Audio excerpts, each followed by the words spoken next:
Hey, what's going on, everybody? Hopefully, everybody can hear me just fine. Let me know how the levels are doing. Welcome to the second live stream from the Knights of Last Call. I am the game master for the Knights, Derek Melinda, and here we go. So I just first want to say thank you to everyone who joined us last time and everyone who's joining us this time. We had a really, really great first live stream, and I hope to have a second. And today we're not going up against Critical Role, and I like the idea of doing a live stream maybe earlier in the week, and then maybe ones later in the week. That way, if folks are busy, they might be able to catch one or two of them. Because quite frankly, boy, we got through about 30 spells last time, and there's a lot of spells in Pathfinder 2. And of course, we wanna do other things. So. The chat is disabled for this live stream. I see that. Let me see why that is.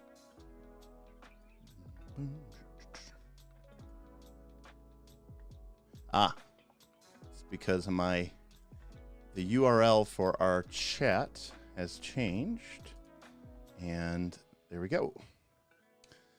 Look at me. I'm being OBS proficient. All right. Yeah, completely accidentally that I'm wearing this shirt. And but the orange red light, I mean, that's sort of our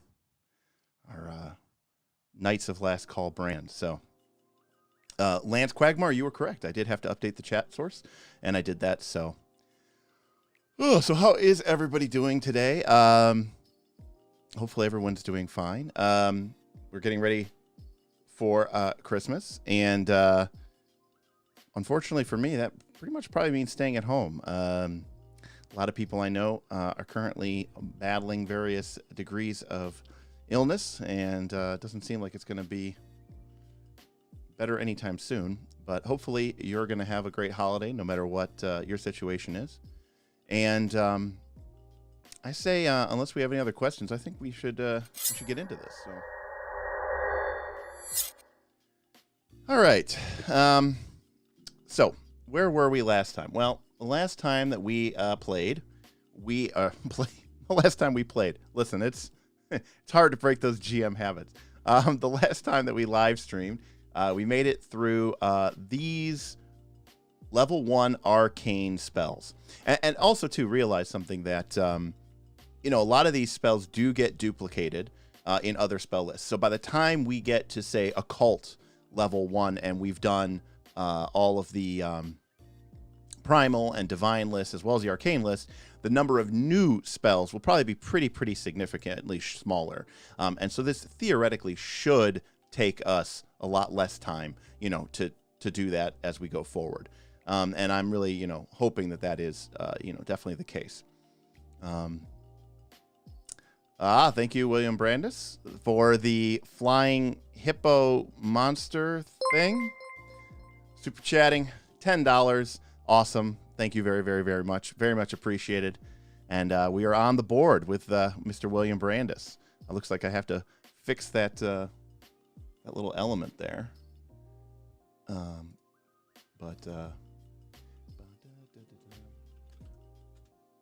me just do my thing here real quick.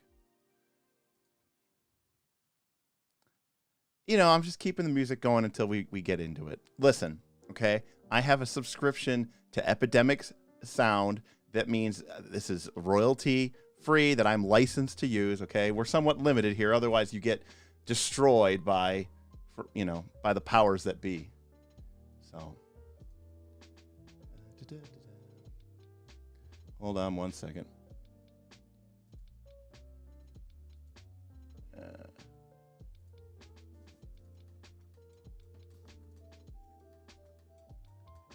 There we go. All right, sorry. That was going to bother me. All right. So let's go back to what we were talking about here. Okay, so Archives and Nethys. So we had made it through about 30 or so of the level 1 arcane spells, and you can see sort of our distribution here. We had a fair amount, and again, just to kind of reiterate for people who are new, we have a couple of ratings, and I just want to note that the rating is a punctuation mark. Really, we're going to discuss these spells. It's part of the reason why it's taking us so long to get through them all. But the way that I view these tiers is sort of a combination of factors. The first is practical mechanical benefits. Is this a spell that holds its weight mechanically? Pathfinder 2 is a very mechanical game. There's no way around that. And so it's important that a spell, if it does damage, that it holds up and that it does the right amount of damage. Spells that do sort of weird or non-damaging effects are a little bit harder to judge, but you can sort of look at them as, does this do a unique effect that is going to come up often and be useful? Second, we just got to understand the coolness factor of a spell. Some spells are very evocative. They're classic. They're tied to the historical roots of the sort of D&D Pathfinder game system. Or they just have like a really, really, really great... Ben with the $10 super chat. Thank you. Ben is looking forward to Derek's unvarnished hot takes, as I'm sure we all are. Nothing like a hot take from me. I don't know. I don't think any of my tiers from the first broadcast were that controversial. And so, yeah, so an S tier spell, that is going to be the tip of the top, the best of the best. It's going to do a major mechanical benefit, tons of damage if it's a damaging spell, or it's just going to be such a cool, powerful, unique, versatile effect that you're definitely going to want to have it in your either prepared spells or in your repertoire. And then sort of going down the list, I consider the A's and B's to be, these are your really, really good spells. And these are the spells that you should highly consider having. And they're good enough that if you have them prepared or in your repertoire all the time, I think that's a very, very reasonable idea. And I should note, I think this is even more important for sorcerers or other spellcasters that use a spell repertoire, because you have such a limited amount of spells that you can prepare and choose from, that I think it's really important that you get the most bang for the buck from your spells. A C spell is what I consider to be the bottom level of playable. It's still playable. I wouldn't fault you for having these spells, but it is in that category simply because it does what it does and not much more. It's a reasonable passing grade. It's satisfactory, right? These tiers spells, they're not getting a promotion, but they're not getting fired either. The D spell is kind of a wonky one. D spells technically work and they do something, but I would never take them. I just don't think they're good enough, and the situations in which they're good are never going to come up enough. They're ever really going to need them. And an F is just a failure. Either the spell fundamentally doesn't do really much of anything, or what it's designed to do, it does so badly, or it's co-opted by another spell that just does the job better. And over here on the right, we have our scroll case. And these are for spells that you probably would never really take in your repertoire or in your daily preparations, but you might have a scroll or two squirreled away somewhere.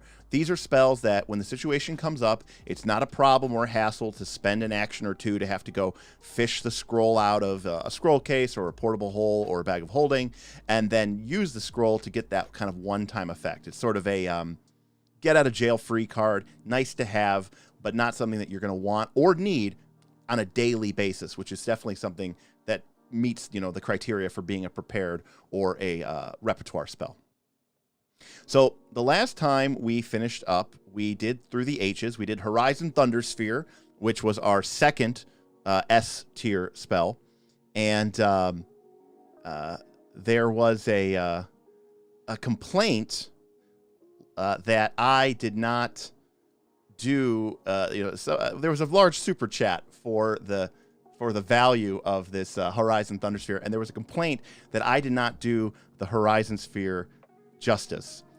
So with that in mind, I went ahead after the stream and I recorded a new Horizon Thundersphere, and hopefully this comes through and it isn't overwhelmingly loud. So here we go. This is the new Horizon Thundersphere, which will eventually make it onto the chat board or onto the soundboard.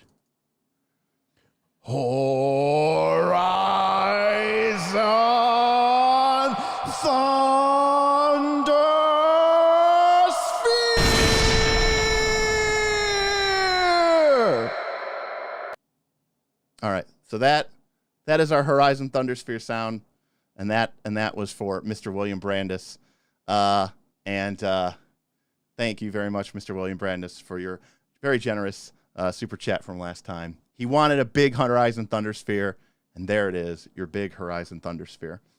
All right, well, let's get started. We've got Bob, you never heard that. You didn't hear that? Okay. It was secretly put in the Patreon Discord. Yes, it was me trying to do my very best Dragon Ball Z, and I don't even like Dragon Ball Z, but that was me trying to make fun of it at the same time as doing it, which effectively is doing it. And so that was the effect that we got. All right.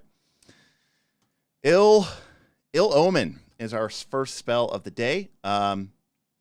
This is a Curse, Divination, Misfortune spell coming. Oh, nope, never mind. It's not our first spell of the day. I have failed. I'm on all spells. Look at that. Here we go. Aha, okay, never mind. All right, Illusionary Disguise is our first spell of the day. All right, so here we have an illusion and a visual spell. So this is another category of spells that I've always had a soft spot in my heart for, illusions.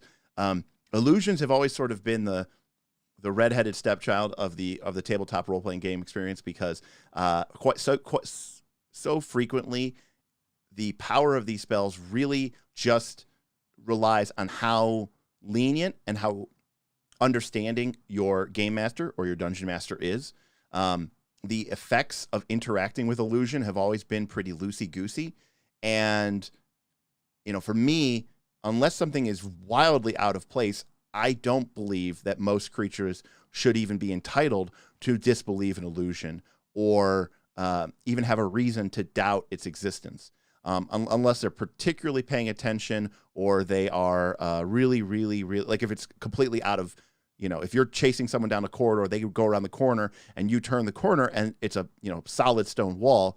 Okay, they might think, okay, well, this is a little unusual. They just came this way. We know there's something up. But in any other circumstance, I think illusion spells are very, very powerful if used correctly. They can let you get away with making some really cool effects.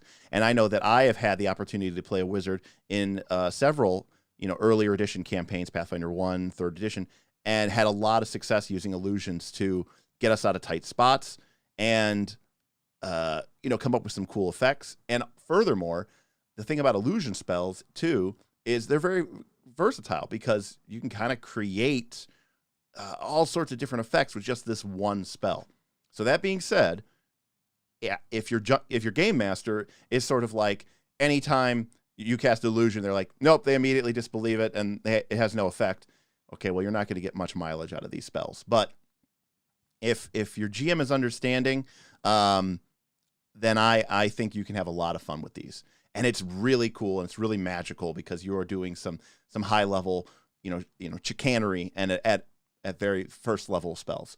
So we have here Illusionary Disguise. It's a 2-action cast for a 1-hour duration. So that's a pretty good amount of time. It's not, you know, some spells in Pathfinder 2 are hamstrung because they're so short in duration. And usually those are combat related spells. And so because this doesn't necessarily believe in this being effective in combat, it's willing to give you a little bit more duration because it doesn't really feel like there's a way that you can break this. And more or less, you can use this illusion to appear as another creature, roughly the same height and weight, but you can essentially completely change, you know, the appearance of your form. It's a completely illusionary spell. Note that it doesn't change your voice, your scent, or your mannerisms.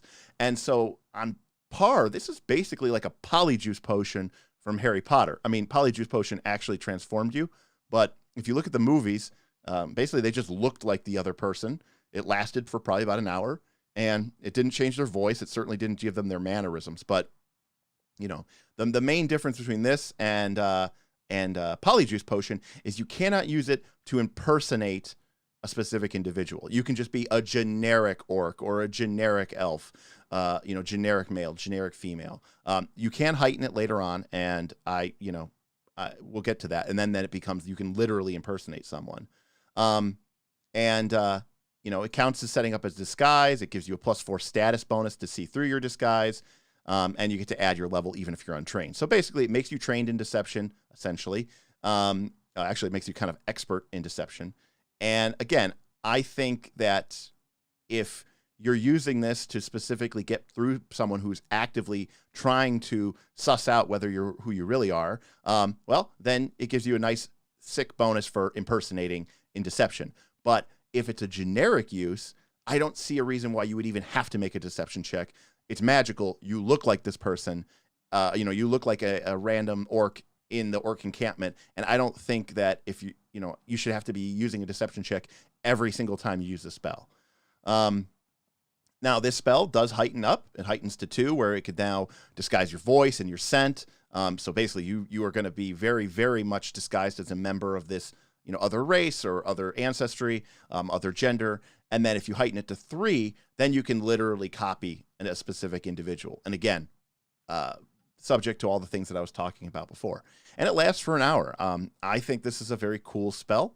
I think that this has a lot of promise and hope for, really doing some really cool, fun shenanigans. It's not always about combat. And for a level 1 spell, I think this does a lot. It has a good duration. And I'll be the first to admit that being a disguise spell on yourself, it may not always be the most useful spell. But I do think that this spell is good enough that it, warrants a place in our C tier. So again, something that you would use, but you wouldn't necessarily, it's not going to break the game. It's going to be powerful, and I think you're going to get some good use out of it. But it's not going to be the most, powerful spell of the game. So Illusionary Disguise goes into C, and I like this spell. And I would also add that if you are doing any sort of adventure or campaign where you are doing some sort of infiltration or something like that, and the caster needs to be able to disguise yourself, then this spell, is obviously A tier, because this is exactly what you want to do. Flamelad says, don't they have to roll against your spell DC to disbelieve?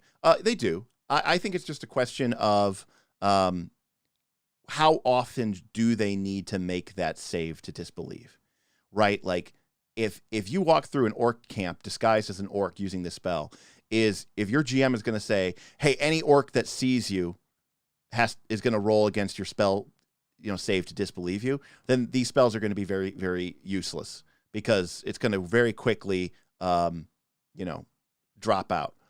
On the other hand, if it's only when you are very specifically interacting with someone who would have a reason to doubt you, or would have a reason to believe that you weren't who you were. Like, for example, the level 1 version unheightened doesn't disguise your voice. So obviously, if you start talking with an orc and you're not a native orc speaker, they might take a second look at you really quick, because you're going to sound very funny. And that's a reasonable, reason for them to make a save. But if it's just a generic interaction where you're not really exposing yourself, I don't think a save is even warranted. Chat says that it's a B tier for bards and sorcerers who have the charisma to make the best use of it. Yeah, I think that's a fair assessment. I think if you do have a high charisma, being called upon, when you do get called upon to make those deception checks, you're going to be much better equipped to handle it. And I think it's also not a bad one to keep in the scroll case. I could even see it going into the scroll case, but I don't know. I think it's I think it definitely could be a scroll spell. And if it is in the scroll, I think it could be even higher. So I'm going to say that it's C tier regular, but maybe A tier in the scroll case. Because if you know that you're going to be going into a situation like an infiltration type mission, then, okay, you're going to have this thing prepared. But most of the time, you're just going to have this thing locked into a scroll case, and when you need it, you're going to pull it out, and I think it's going to be very powerful when that's the situation. And and Self-Confessed Cynic is basically saying the same exact thing. Yeah, okay, I like that. Actually, I like that a lot. All right, next spell, Illusory Object. All right, so this is another cool spell. I think this one's even better than the other one. And I would be remiss if I didn't, describe sort of my experience with spells like this. In Pathfinder 1, I was a wizard, low level, and we would frequently have to travel across these very dangerous plains in order to get to the dungeon that we were currently exploring.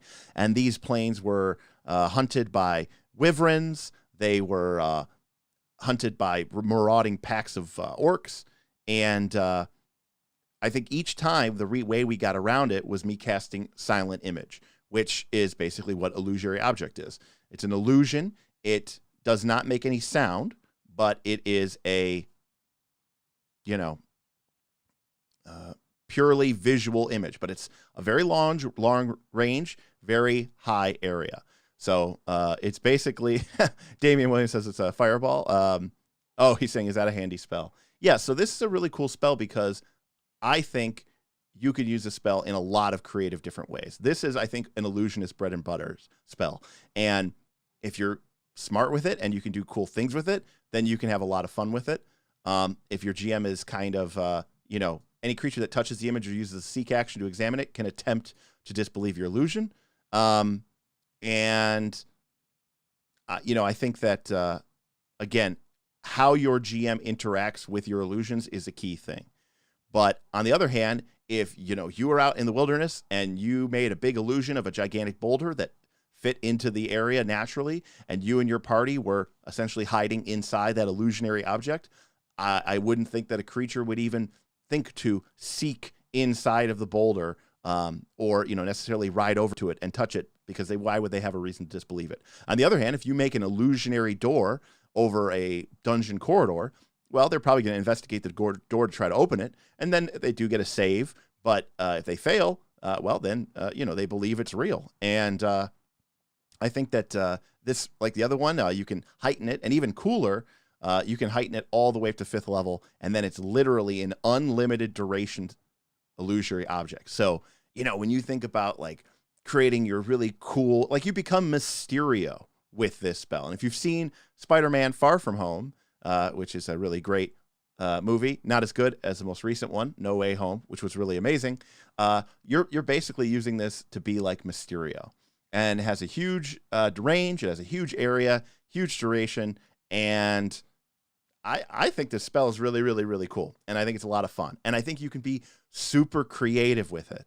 This is a spell that harkens back to the old days of D&D, where sometimes you had to think outside the box, you had to think non-linearly, and this gives you that opportunity to do that. And so for that reason, and, you know, as I said before, I'm biased towards illusion spells, and so for me, this spell is going to get, believe it or not, a B tier. I think, especially in the world of Pathfinder 2nd Edition, getting a spell that has this kind of range, that has this kind of effect, this kind of duration, this kind of area, this kind of heighten ability, and being able to take it all the way up to 5th level heighten, and then have unlimited duration. I mean, that means if you, once you start taking this at 5th level, you could just cast the spell a couple times a day, every day, and you could just literally create an entire illusionary town, all with, you know, appropriate sounds, smells, feeling right to the touch. Like, that is cool. That's like very, very, very cool. I don't know. This is, for me, very, very, very fun. So I like it. I think it's fun. Yes, Derek is in love. I love this spell. You know, I get it. It doesn't do the big damage. I am in love with Spider-Man. You know, actually, I was kind of ambivalent about Tom Holland as Spider-Man, but this most recent movie, wow, it really sold me, and it really, I really enjoyed it a lot. So hey, we real quick here before we go into invisible item. Actually, you know what?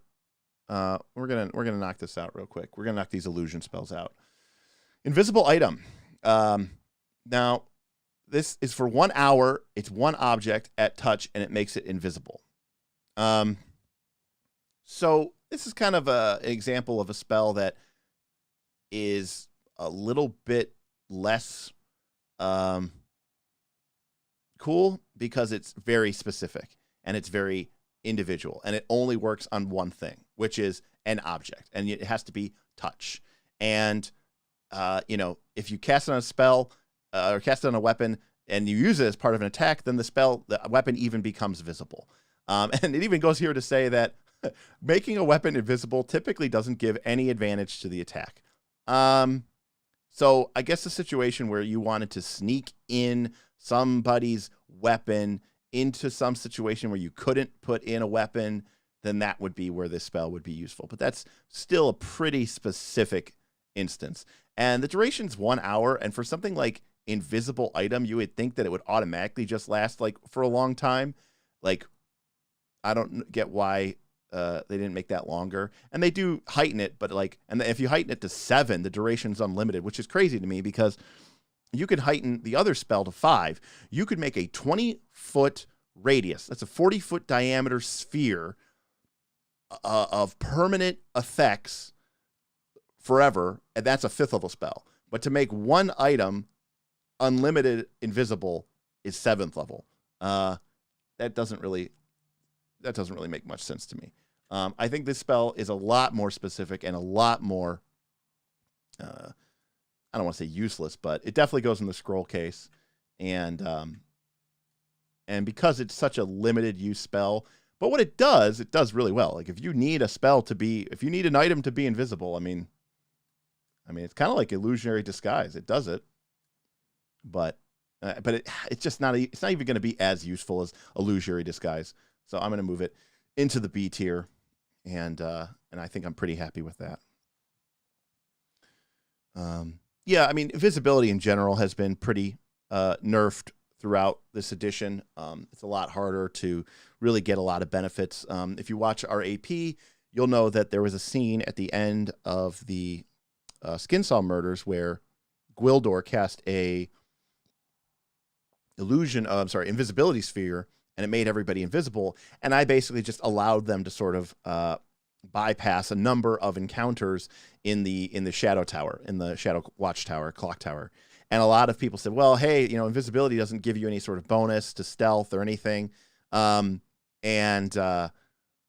it really does is just make you invisible, which allows you to make a stealth check because you now have essentially, you're undetected to creatures, but they can still hear you. So everything should still be making perception checks at no penalty and no bonus. I just find it kind of crazy to think that, that's the case. If you were sneaking through somewhere, that it wouldn't really give you a benefit to your stealth check. But technically, invisibility doesn't actually give you a benefit to your stealth check. In fact, a funny thing that Tim and I like to point out is that per the rules of Pathfinder, when you are invisible, if you go to make a stealth check to maintain your status of non-detected, if you're invisible, you just make a stealth check. But if you were not invisible, but you were behind a pillar, then you would make the same stealth check, but this time you would get a +2 bonus because you had cover. I wonder, and technically, if you were invisible and were making a stealth check to remain undetected, but you were behind a pillar, that would also give you a +2 bonus, even though you're already invisible. So there are some wonky rules when it comes to invisibility, for sure. For sure. Real quick, I just want to say hi to everybody who has kind of joined in here. We've picked up to about 30 viewers, and if you haven't subscribed to the channel, I highly recommend it. We're trying to produce a lot of content here. We're going live more often, and we'd love to hear from you. We'd love to see you in our comment sections or in our chat rooms. So welcome to everybody if you're new here. And we are going over the Pathfinder 2 Arcane spell list, and we are moving through a bunch of illusion spells. And we got another one here. Okay, so these spells are just getting progressively more and more and more specific. All right, what if you need to make something look like something, but it needs to look like it's really shitty?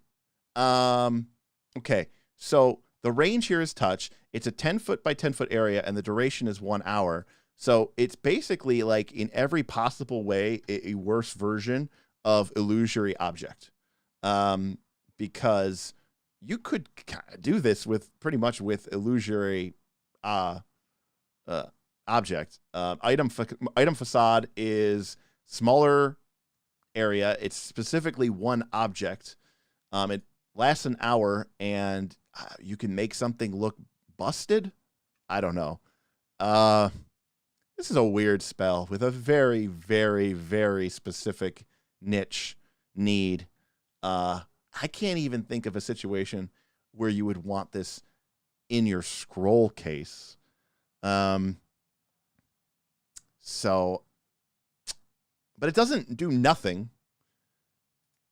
So as much as I like illusions, unless I hear some compelling reasons not to, I'm actually going to put this one into the D tier.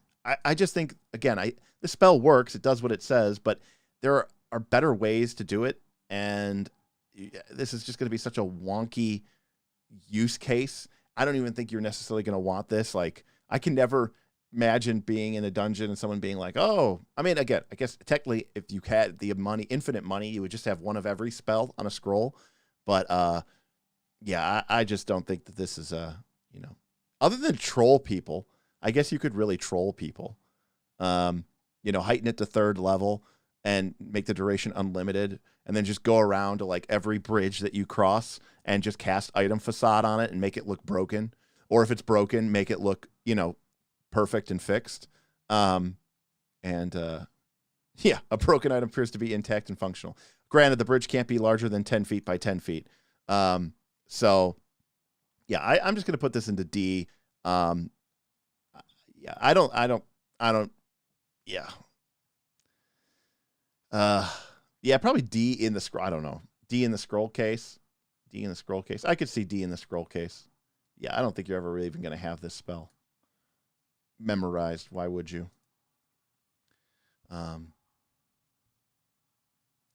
Yeah, Flame Loud. Yeah, agreed. I mean, this is targeting an object, so the illusion would move with the object. And again, I'm sure there is some very niche.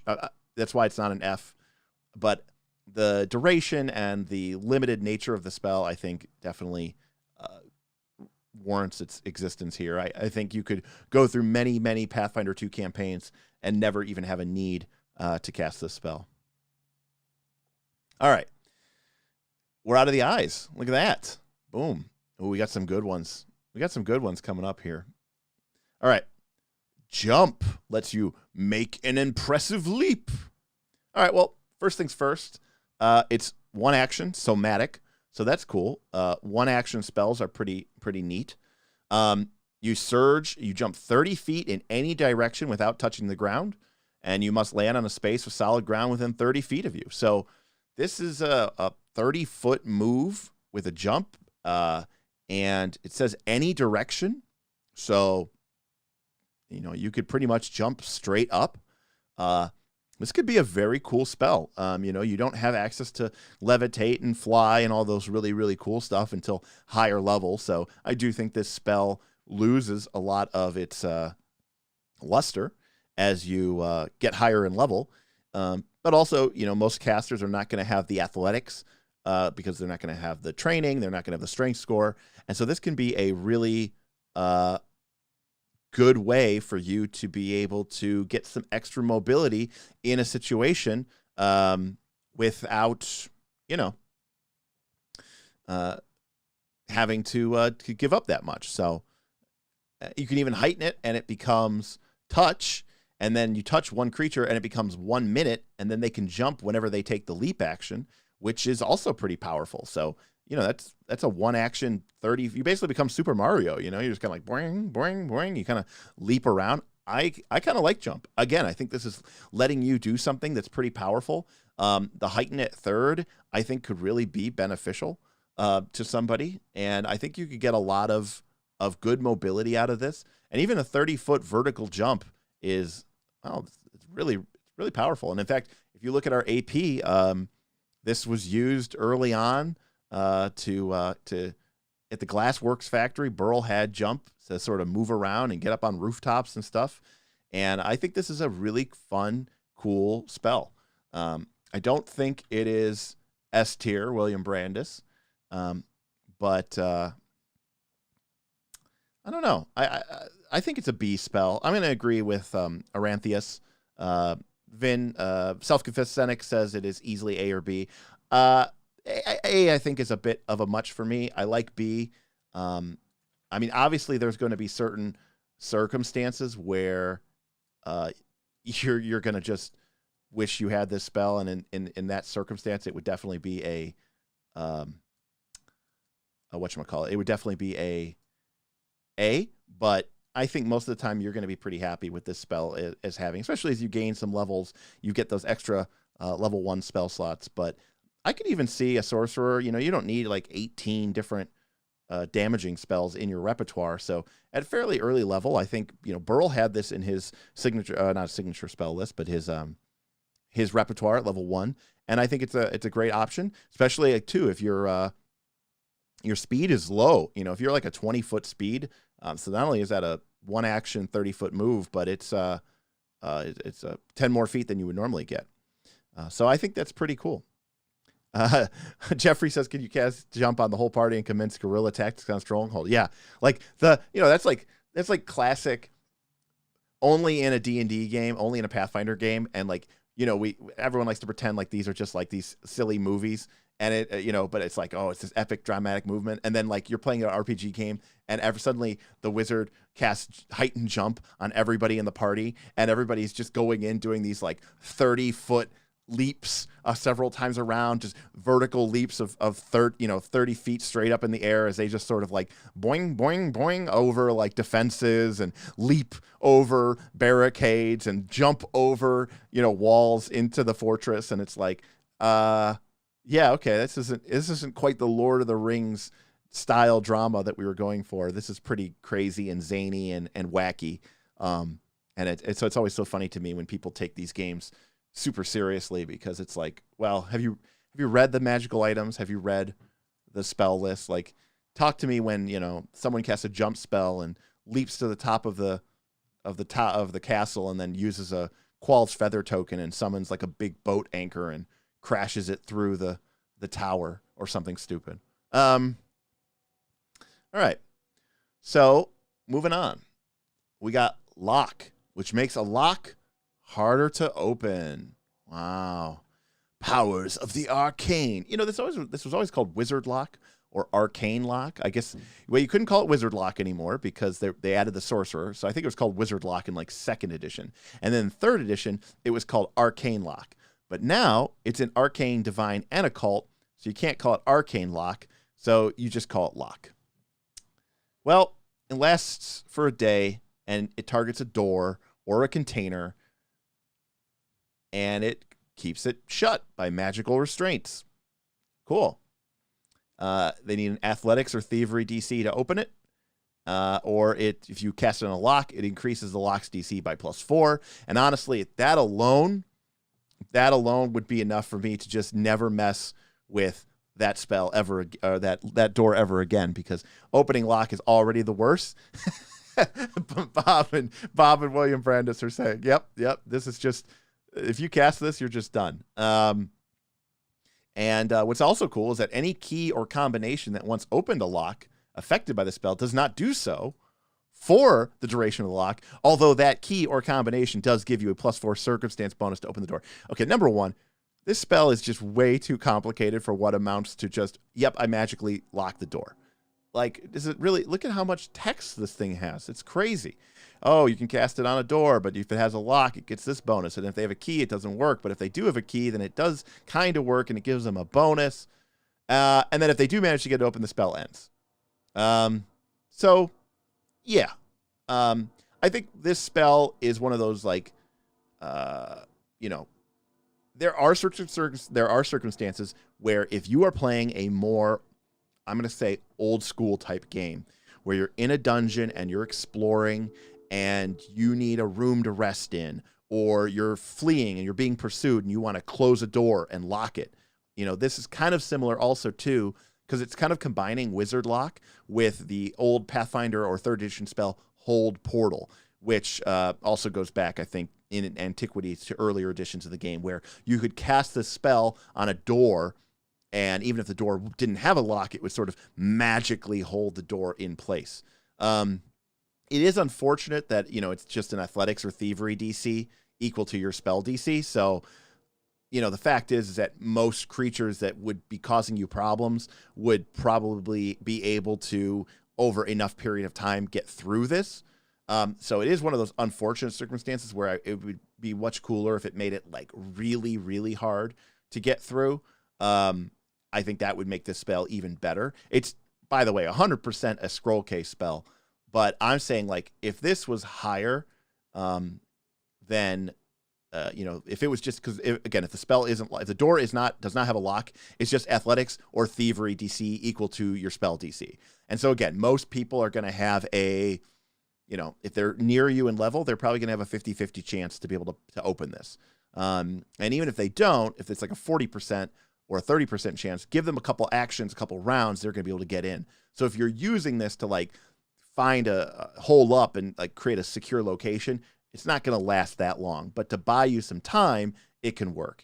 And that's what I'm saying. If this was you set an athletics and thievery DC to open it equal to your spell DC +4 or +5, I mean, that would be really, really, really powerful, or +10 or something insane. The heightened version increases the duration to unlimited, but you must expend 6 GP worth of gold dust. That's like the awesome, my wizard tower, every door is locked, magically locked. I can move through them. But anybody entering my domicile is going to have a really hard time. All of my chests, all of my bookcases, they're all wizard locked. And so that's just really fun and very evocative and very cool. But I think that the core ability of lock is somewhat hampered by the fact that if the monsters or whatever's trying to chase you basically have a reasonably good chance to get through it. So it's more of a speed bump than like a brick wall, just because of the way that checks work and DCs work in the game. So it's going to go over to the scroll case, and I like. Oh, gee, what do I like for this one? Let's see. I like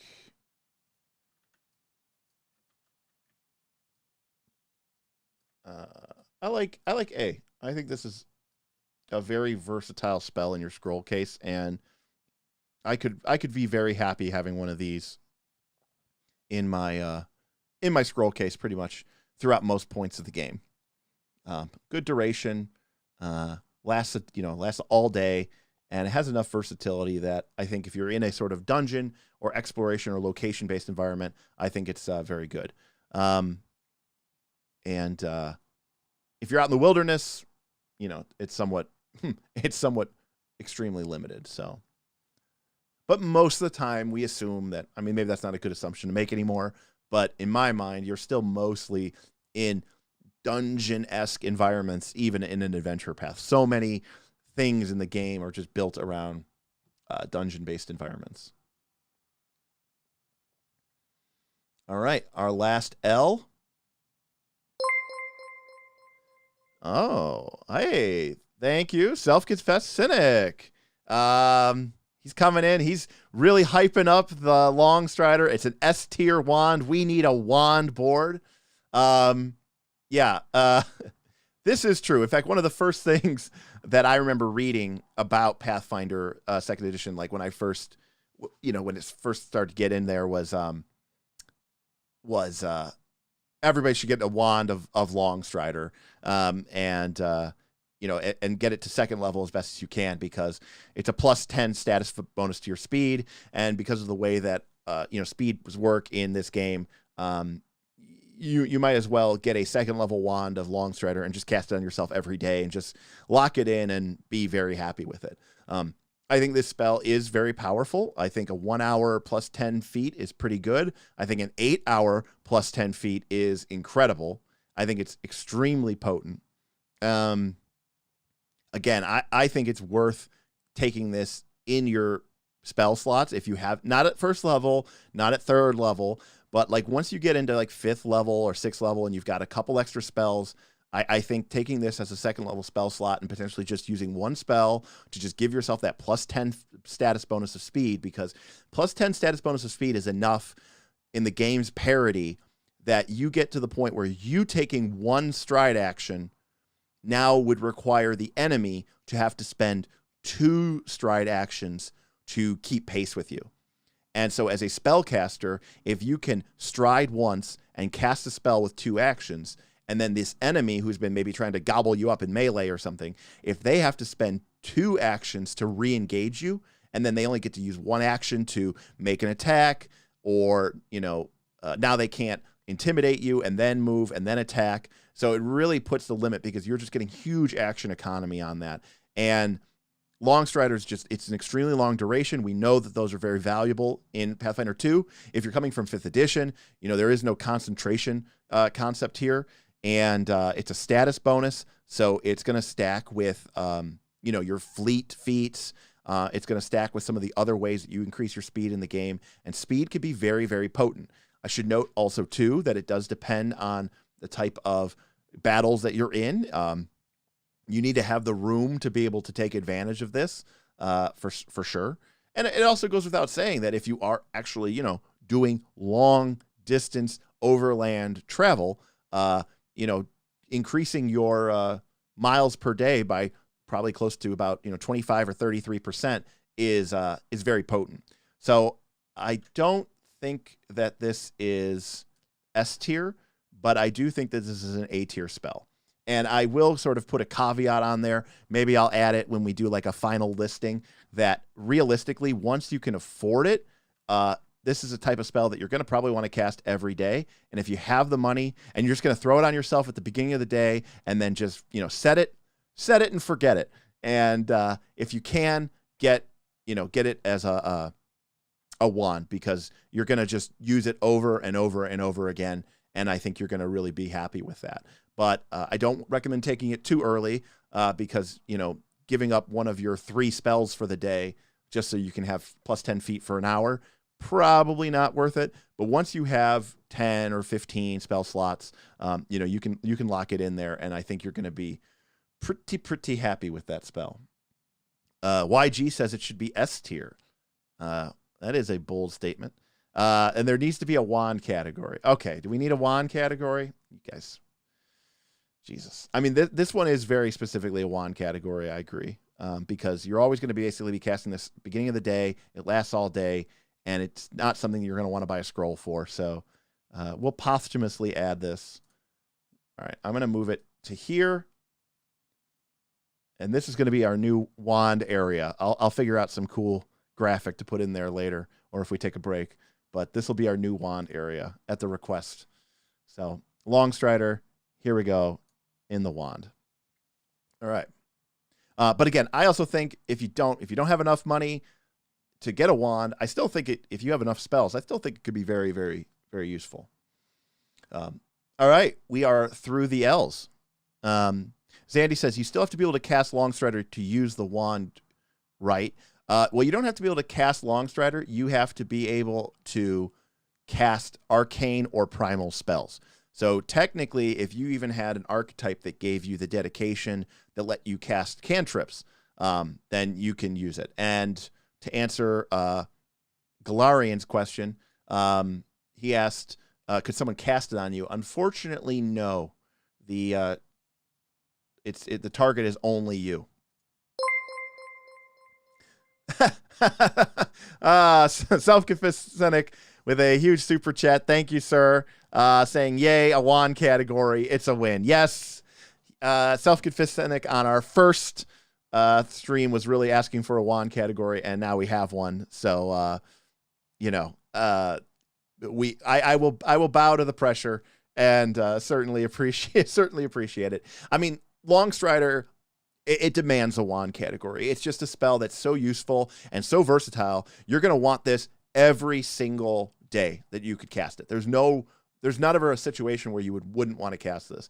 And knowing that you're going to cast it and you're going to cast it once every day means it's like literally perfect for a wand. And we'll probably figure that we'll probably see that with Mage Armor as well. Although I don't think Mage Armor is that great, but we'll get to it. Here we are, Mage Armor. All right. And no, we're not going to redo everything. I mean, maybe there's a couple that would fall in there. I don't know. Folks, look at the listing and see what goes into wand. I don't think we missed too many of them.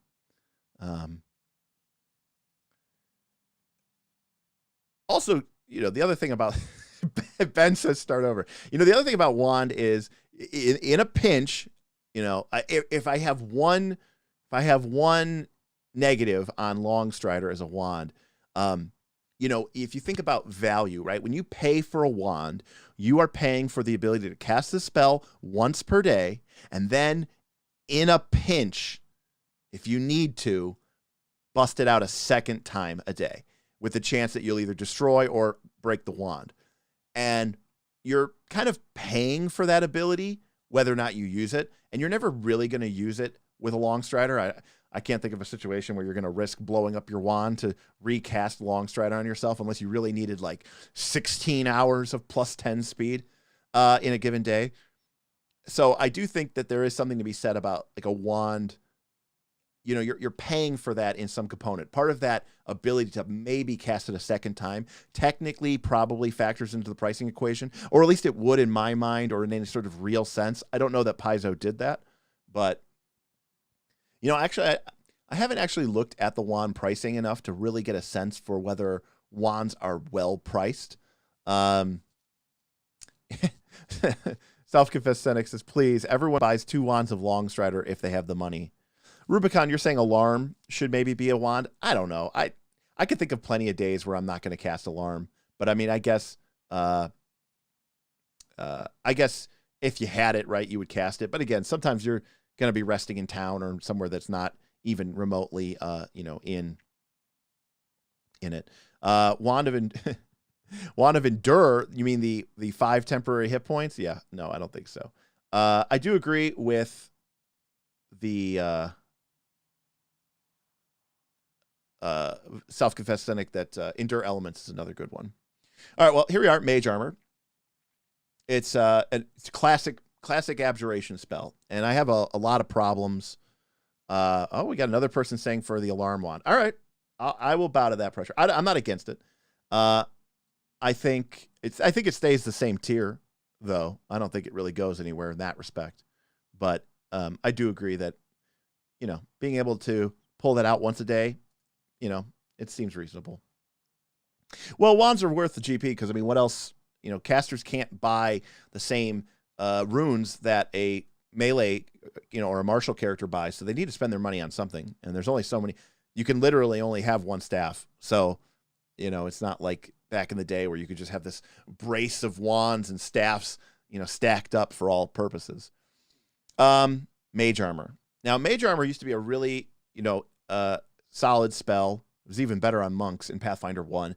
+4 bonus to armor class, and wizards and sorcerers and stuff didn't get anything. But of course now, sorcerers are trained in their armoredness, so their AC isn't quite as horrible as it used to be. It's still bad, mind you, but the most important thing about this is you can take your robes that you are wearing as a wizard, and you can put the same potency runes and resiliency runes into your, you know, your wands as you did, or as a caster or as a armor wearing character can.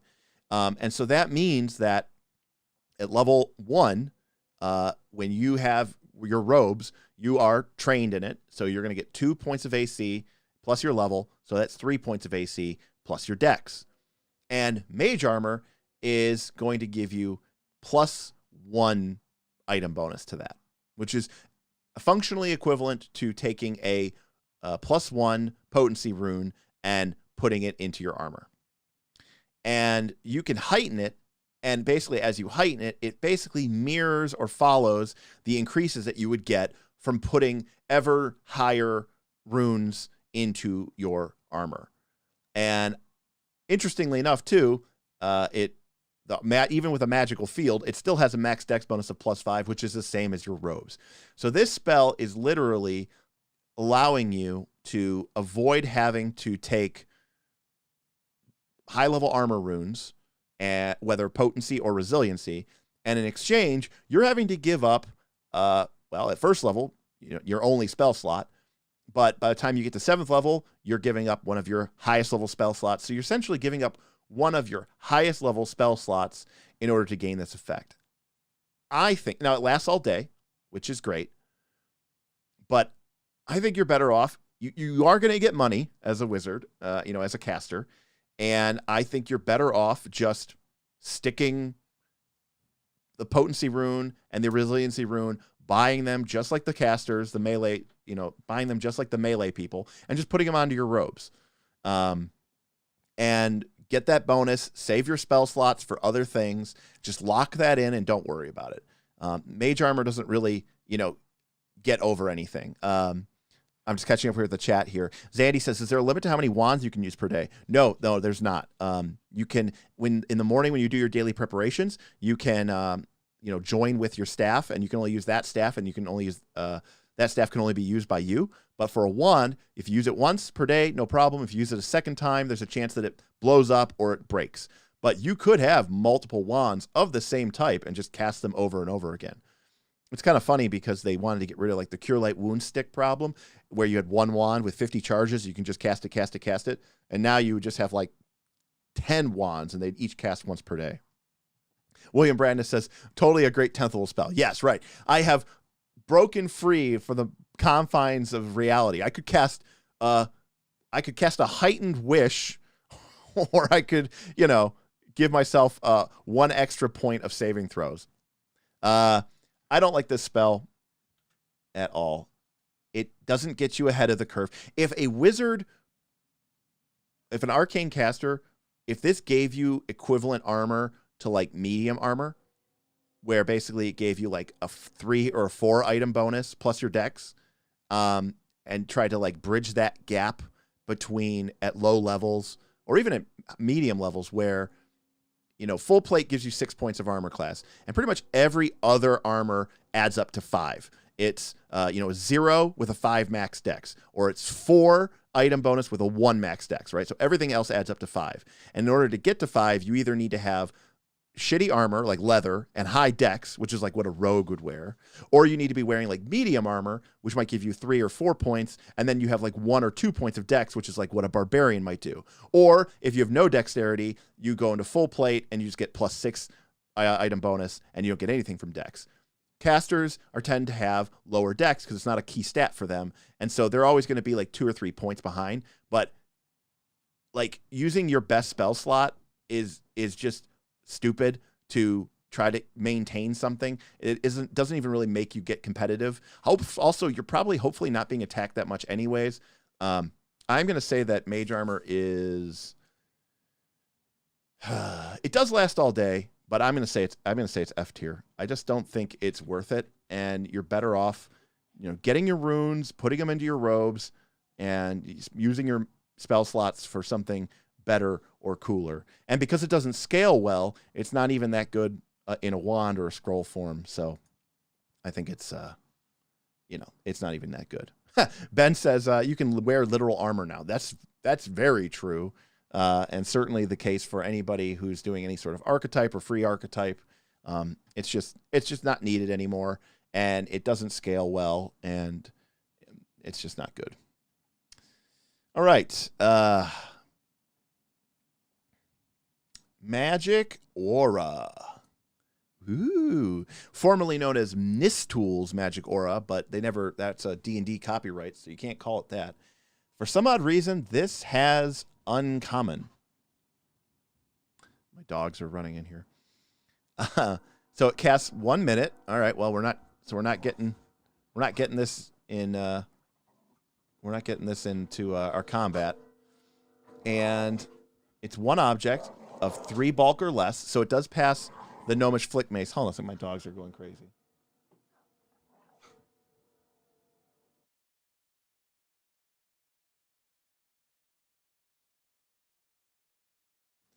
All right, sorry about that. Our little buddy Zeus, he had surgery, a TPLO, tibia plateau leveling operation for his broken leg, basically, broken ACL, and he's not supposed to be running around, and he was trying to play with our other dogs. So anyways, this passes the Gnomish Flick Mace test because it can target a Gnomish Flick Mace, which is really the only thing that you would want to use these spells for anyways. You can make an item appear as that of a common item, twice magic aura. All right, you know what? I'm not even reading the rest of this. I'm just putting this here at F.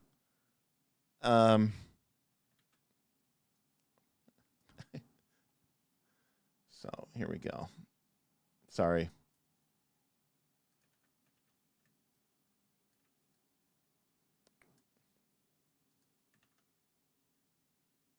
Not a good spell. I can't even. I've played so many wizards and sorcerers. I've never even cast the spell. I've never even wanted to cast the spell.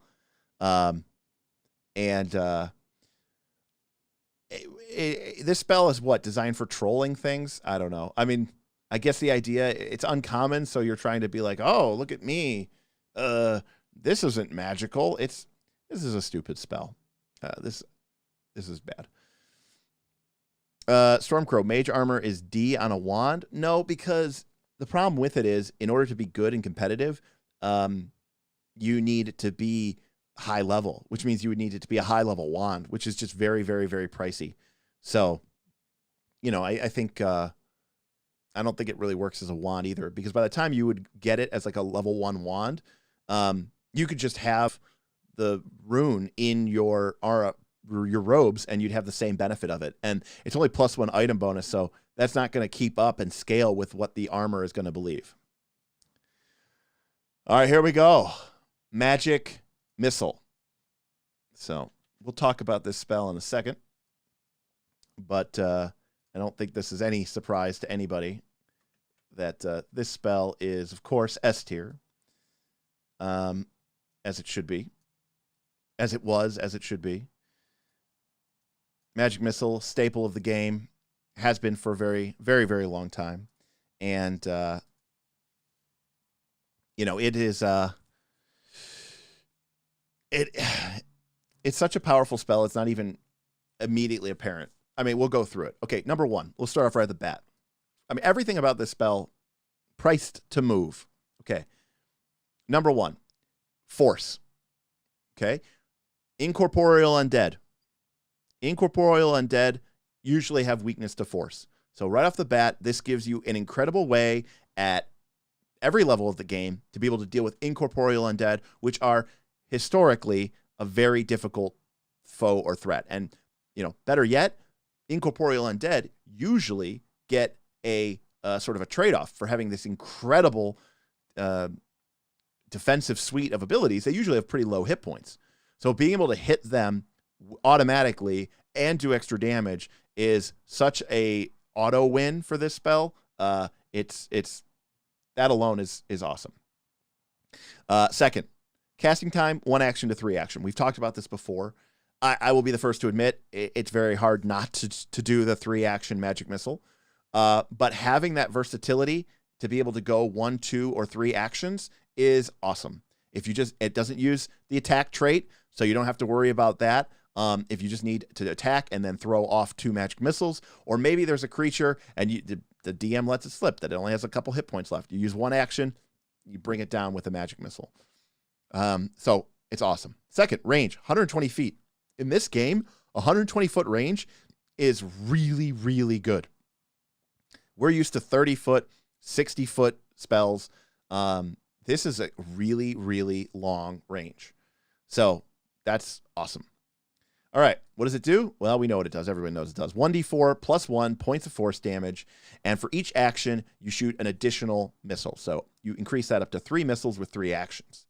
Now, as cool as that is, it gets a little bit even better than that. If you shoot multiple missiles, it combines the damage for purposes of getting through things which may or may not have some sort of resistance. Obviously, I guess if it has a weakness, you'd rather it be individual. But, in a lot of instances, being able to combine the damage to punch through as one is pretty powerful. And then it scales with Heighten incredibly. Yeah, it's a little awkward because it'd be, it's 1 every 2. So you get 2 missiles at level 3, you get 3 missiles at level 5, and so on and so forth. But the thing about this spell that you really need to take into account here is the thank you, One Hot Llama, for the tip. We really appreciate that, especially going through our tip menu is really nice. Stream Elements is who we do our alerts and stuff through, and we get a higher percentage from our tips than we do from the YouTube, because YouTube's greedy corporate bastards taking all of our hard-earned money. So very much appreciate it. Thank you so much. Really appreciate the tips. Really appreciate all the super chats. And thanks and welcome to anybody who has subbed. So yeah, when you're talking about a spell that does single target damage, like a ranged touch spell, whenever you calculate the damage, you basically need to divide it by 2, because 50% of the time or more, you are going to miss. So if something looks like it, so when you calculate Magic Missile and you go, oh, but it only does 40 damage. Okay, but if it was another spell that required an attack roll or a saving throw, that's like functionally like it doing 80 damage, because it always hits. It is a very, very powerful, automatic, guaranteed thing in a game that has very little automatic or guaranteed anything.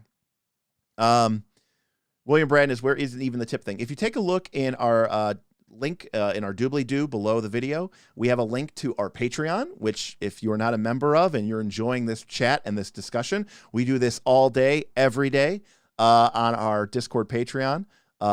And we have a couple different tiers for different support levels, so I encourage that to check that out. But also there's a link to our tipping page as well, down in the description below the video, as a way to give us some money directly. That one basically goes straight to like my PayPal, so it's like we can pay bills with that one straight away.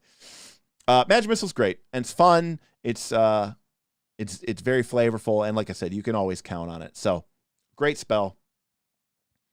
And really, really, really love it. Let me read some of this chat here real quick. Manifold, Galarian in Depth says, Manifold Missile is an S tier wand all by itself. I agree. Manifold Missile wand is really, really, really sweet. Yes, we do talk about our Patreon all the day, and we even put up with Damian Williams questions. That's, of course, a lie. The fact is, most of our Discord is really experienced GMs and Dungeon Masters who have been playing the game for 10, 20, 30, or even more years. And there's just a huge wealth of experience. I've learned a lot personally. They've corrected me on some of my mistakes, as well as sort of inspired me with different ideas. So I think it's a wonderful place. I'm a little biased, of course, but, you know, it is a really, really good Patreon and a really, really good Discord. All right, moving on to, oh man, we got another banger here, don't we? Wow. We got Magic Weapon. Wow, what a great spell. So Magic Weapon, okay, it's probably the single best first level spell in the game. If you're looking at for combat, if you're looking at combat output and you are looking at the ability for a spell to do damage, it is very, very hard to beat this spell. For starters, it lasts for a minute, so you're going to get 9-10 rounds, basically the entire combat out of it. Second, it does two things. It makes the weapon a +1 weapon, and it makes it a striking weapon. So number one, it's going to give you, Vin, thank you very, very much. Appreciate you. Thank you for the tip. Always appreciates our patrons, especially Vin, who's very much sort of the MC of our community games. That's right. The Knights of Last Call have on our Discord, we have a Foundry server through the Forge, and we run a couple community games there. So Vin sort of takes care of that and manages all of that. Billy Brandy tip $5. Thank you, Billy Brandy. I like the change up on the name. I appreciate Billy Brandy giving me the tip, just the tip. Yeah, going back to Magic Weapon. So +1 is great. We talked about on our channel a million times that you fight for +1. You'll set up an Intimidate, you'll set up a Demoralize, you'll set up an Aid just to get a +1. So this just gives you +1 straight off the bat, and then Striking basically doubles your DPS at level 1. So if you cast this on a D8 or D10 or D12 weapon, I mean, they're almost going to auto kill anything that they target. The monsters will just explode. In fact, Magic Weapon might even be too good, because it's almost like, yeah, we didn't need to do this much damage.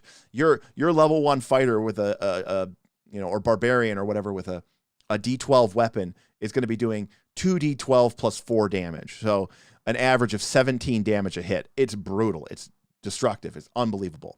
There is only one problem with Magic Weapon. It does not scale at all. I don't know why it doesn't scale at all. Why doesn't it scale at all? Like, you keep getting +2, and you get the greater striking and the major striking runes, and you get the +2 and the +3. I guess they figure at higher levels you have more expendable cell slots, and then magic caster. I don't know. It is unfortunate that it does not scale, and I do need to take that into account with the tiering. So I am only going to give it. So it's a weird spell. It's like S. It's like S+. Thank you, Tyson. Magic Weapon for the win. Yeah, it is definitely S+ at like level 1 and 2 and 3 and 4. As a sorcerer, you could just. What do? I cast Magic Weapon every fight. It's pretty, and then I use whatever focus spell I have, and that's my journey. That's my duty for like the 3 fights of the round.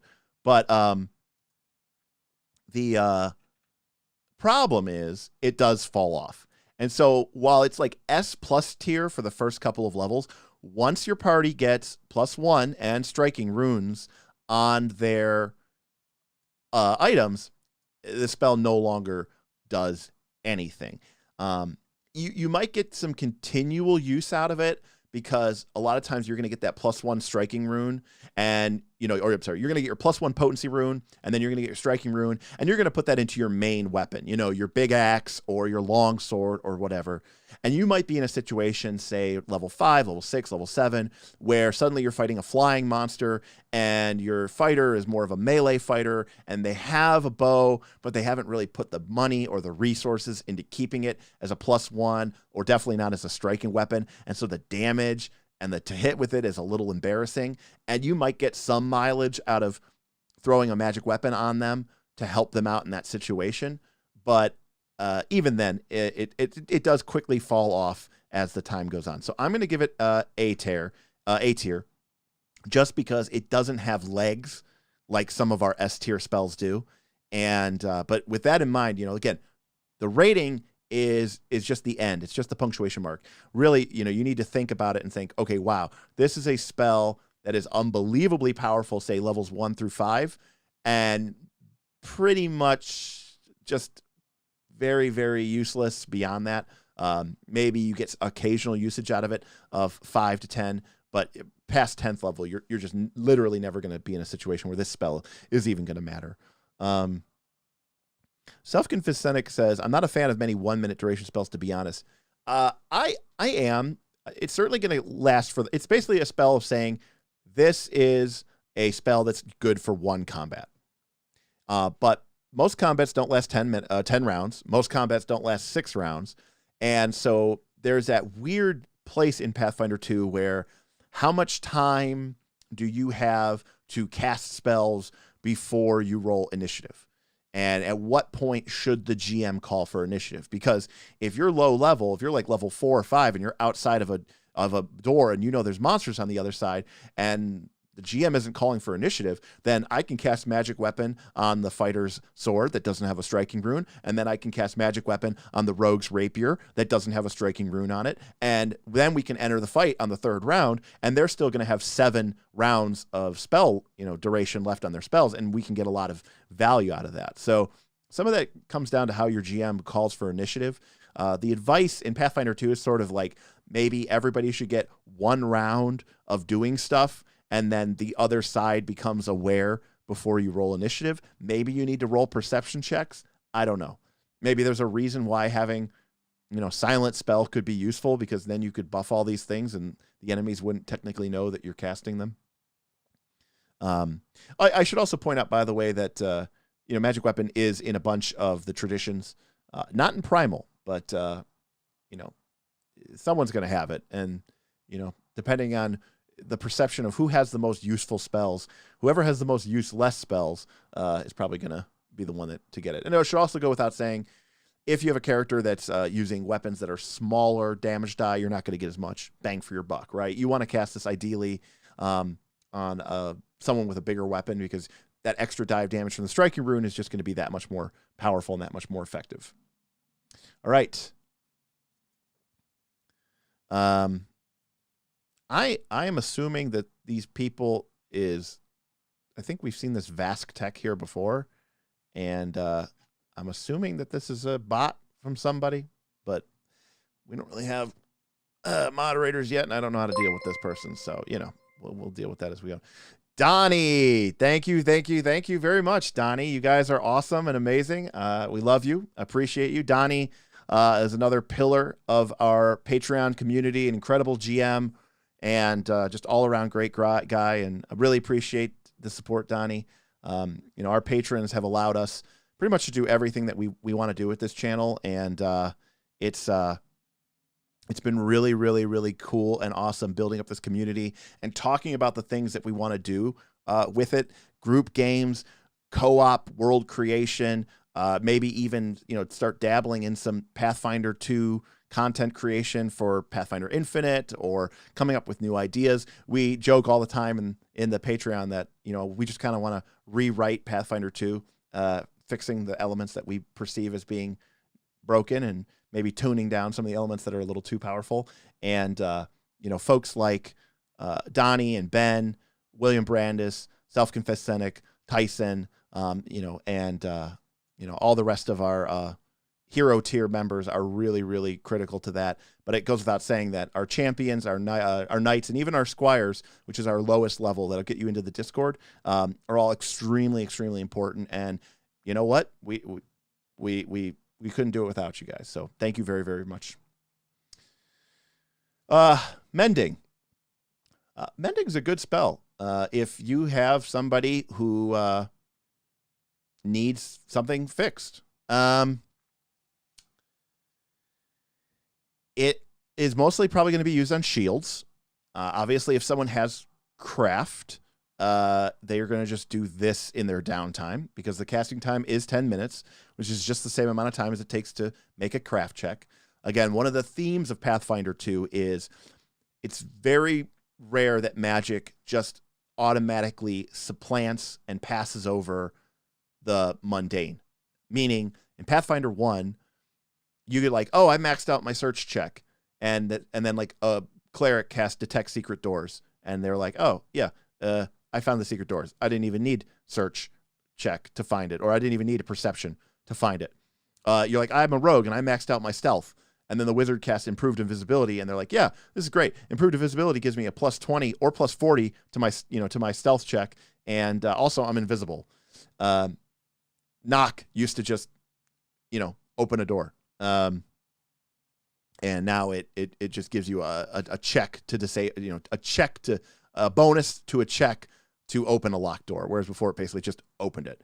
If you have someone with crafting, this pretty much does the same thing. If you don't have someone with crafting, this is a useful spell. You know, it's a heal spell for people's broken items. The thing, again, that's going to be most often broken is going to be shields. Now, the problem is you can't fix a broken or damaged magical shield unless you heighten it to 3rd level. And God help me, I really don't want to use a 3rd level spell slot just to fix someone's, you know, broken shield. It's like, just use craft. I don't know.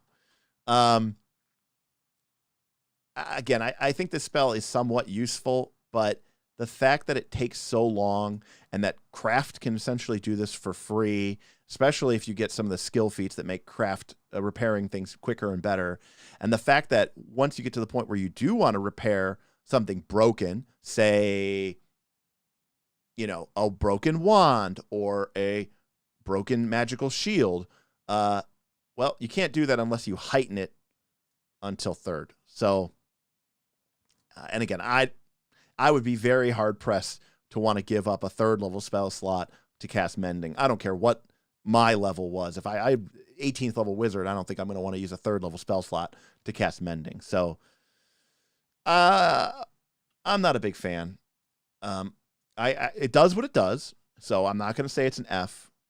But the fact that it doesn't work on magical items, and it's only light bulk, and then it doesn't even get to 1 bulk until heightened 2, and it doesn't get to magical items unless you heighten it to 3. All in all, makes this spell very, very, very limited in use. And I don't like it. And man, they really want us to get this vast tech, don't they? I don't know how to ban these people. Sorry. Here we go. There we go. All right. Sorry about that. Yeah, I like it in D tier, and yeah, I just don't think it's a very good spell, and I think we could do better. I know we can do better. It's just unnecessarily limited. They screwed over shields so much in this game.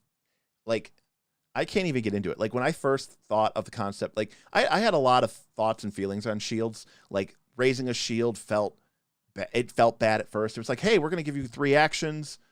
And you're like, oh, wow, I could do so much. And like, oh, but if you have a shield, you have to use one of them to raise it. And you're like, so what is my character doing when they have a shield? And it's just, are they just purposely keeping it down at their hip on their side in a combat? Like, I get it. It's a game thing, and it adds an extra dimension. And +2 AC is very powerful in this game, as we learned, as we explored the space. But God help me, like, they just really shit on shields, and they didn't need to. Shield blocking is somewhat limited. The whole sturdiness rune situation, or sturdy shield situation, magical shields, way too limiting, way too, much of a pain in the butt. And I'm just not a fan of what they've done for it. And then here with this mending thing, they just continue to just shit on it. So not a fan. D tier. All right. Moving on. Oh, message rune. It's from Gods and Magic. So we've had fairly limited success with Gods and Magic spells. It's 5 minutes to cast. So, okay, we're in exploration mode. It has to be a flat, unattended surface. What is an unattended surface? Like, no one's actively dusting it. No one's cleaning it right now. And it's got to be flat. So if, like, there's a curve on that wall, or if it's like a pillar, you're screwed. Get out. It lasts 1 day. You can record a message up to 5 minutes long, so you can leave a voicemail. And it's visible. It's a little rune. And then it's a trigger. And then it speaks to people. And you can choose it to be out loud or in their head. And that's it. Wow. Cool.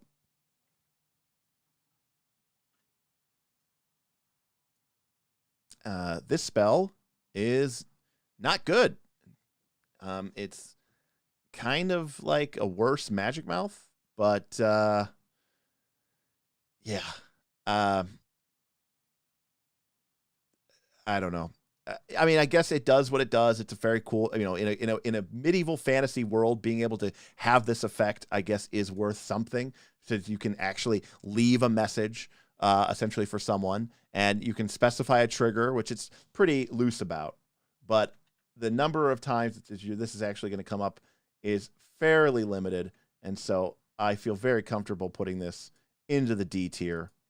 I don't know. I'm gonna say D scroll. It works, but it's not very impressive, to say the least. Yeah, Ben says like Arcane Mark from PF1. Yeah, but Arcane Mark lasted forever. And like it was invisible, and you could use it so that you could like follow things and track things. This only lasts 1 day, and it's just not as cool. It's like a weird version of Magic Mouth. So I think D scroll is where it should be. If you have it, it should be on a scroll because you need it and you need to leave a message to someone. But honestly, it's, Mithrandia says this should be a cantrip. I mean, I get that this isn't a spell that should be a cantrip because, I mean, fundamentally, from a magical perspective, this is doing something far more impressive, than, something like Fear, where it's like, what does that spell do? I made him a little afraid. Like, in the lore, like, in real life, if someone waved their hand and someone suddenly felt a little bit afraid, you'd be like, okay, I mean, I guess that was magic. But if someone like waved their hand and like magical runes appeared on a wall and then suddenly it started talking to them, you'd be like, holy shit, this is really magic. But Wonder Mutt, happy holidays. Well, happy holidays to you as well. I certainly hope you are having a wonderful week. Luckily for me, this is a pretty quiet time for me with my job. So going into next week is going to be pretty easy. So I'm planning on doing a couple of these live streams while we're here at home, kind of sheltering in place from the ravages of the weather and the pandemic.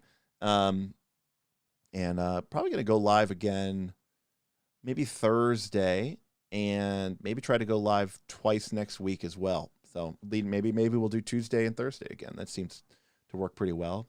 Not that I'm in a rush because, this is going to take us a long time to go through. But I will say, too, please, let us know.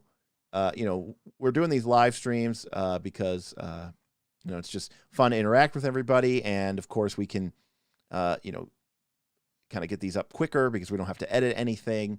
And these tier lists, I think, work really well as sort of a live stream. But if there's other things that we could do as a live stream, let us know what you would like to see. Because, some things I think benefit from having editing and having a production schedule and being able to really increase the graphical element and add in, some additional stuff to it.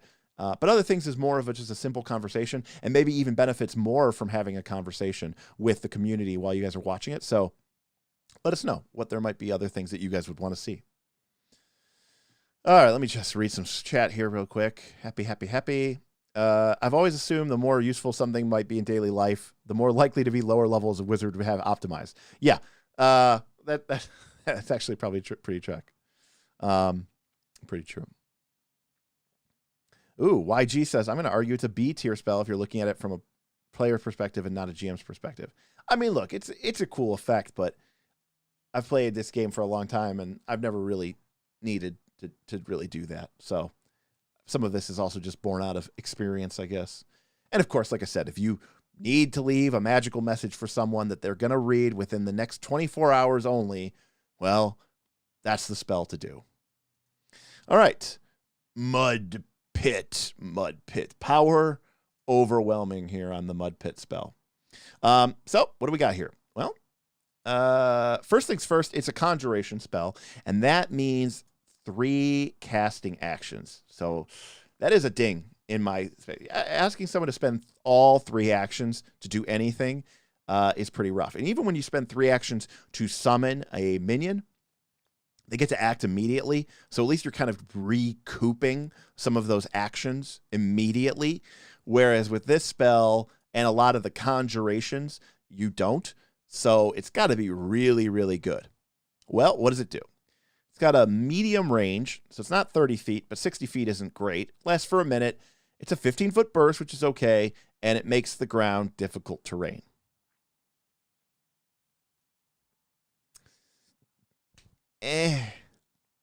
I'm not super impressed with this spell. I like it that it's an AoE. Zandy says Chalk could probably replace that message spell. Yes. In 90% of cases. Like, yes, there's occasionally a case where you're like, I need a secret hidden rune that only someone else can use and views. But most of the time, yeah, you probably just need to get someone a message and you could just, leave it, write it in Chalk, or just leave a note. Difficult terrain is powerful, and I think it gets overlooked. You can't step through difficult terrain. In the right situation, you could set up a situation where characters might need to burn a couple different actions just to get through this area. And if you have party members who are very good at navigating difficult terrain, maybe because they have a jump spell, or maybe because they are flying, or maybe because they have some ability to move through difficult terrain easier, I think that helps it out. So I like it. What I don't like is that it's 3 actions. And actually, I think you'll see as we go through this entire list, a lot of the classic conjuration, summon a sort of weird area like a fog cloud or a cloud kill or a stinking cloud or mud pit tend to be 3 actions. And that really, I think, hampers them. So I'm going to say that this spell, because of the casting time and because of the range, is probably a C tier spell. If it had longer range, if it had 2 actions, maybe it could make B. Steve Mulhern, Battlefield Control. Yeah, Battlefield Control is very good. Thank you very, very much for that super chat. Total Entropy says, synergize with Flick Maces, S tier. All right, well, you got me there. I will admit, yeah, if you had a group with a lot of reached people with, well, Flick Maces, or people with like glaives or pole arms or something like that, if you had a lot of ranged people on your side, you might be able to get back your actions that you spent into this. But by and large, I think it's tough for me to, because you're not going to move the turn that you cast the spell, and it's only a 60-foot range. So it's not like you're really that far away from the danger here. But if you had a party with a lot of AOOs, people with attacks of opportunity, and suddenly people can't step, and they're spending their whole rounds, I mean, this could be very powerful. But also, by the way, this works both ways, right? Your own party members are also going to find this difficult to move through. They're not going to be able to step. And so that is also something to keep keep into account. Seamus says there are a few feats that allow you to treat opponents as flat-footed when difficult terrain. Yeah, agreed. I mean, one of the things that you should definitely be looking for in Pathfinder 2 is to look for synergies and sort of, combo wombo people. And I definitely think that is something to be considered. And like I said, if you had a party members who had the ability to, do stuff. So maybe there's enough stuff here that we can put it to B. It's also, you know what, maybe I'm being a little too harsh for it. It's only a level 1 spell. And as we like to point out, this level 1 spell is no save, So I kind of appreciate it for that.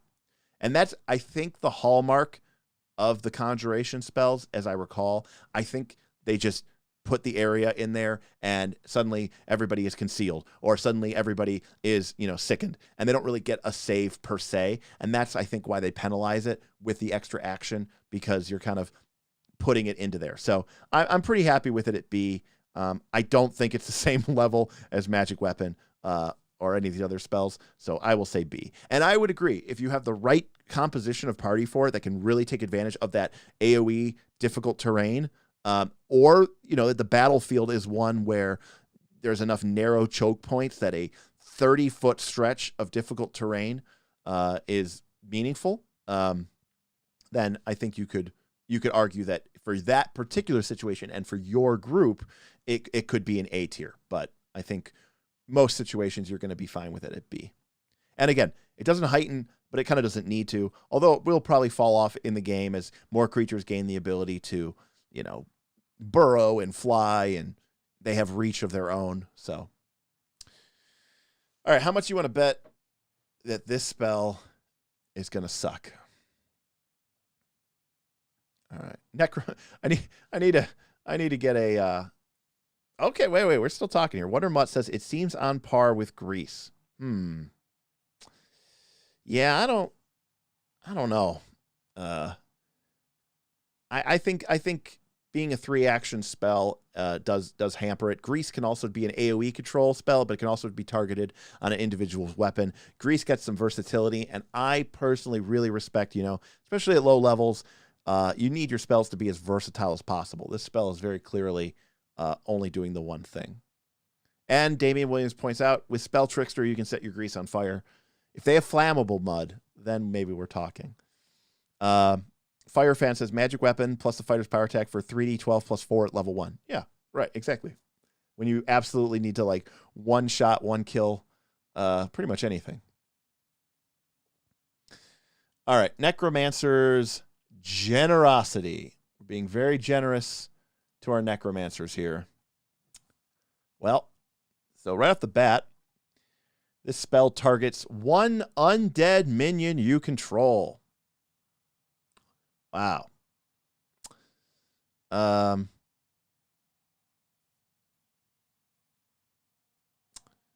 So it's only useful if you have an undead minion.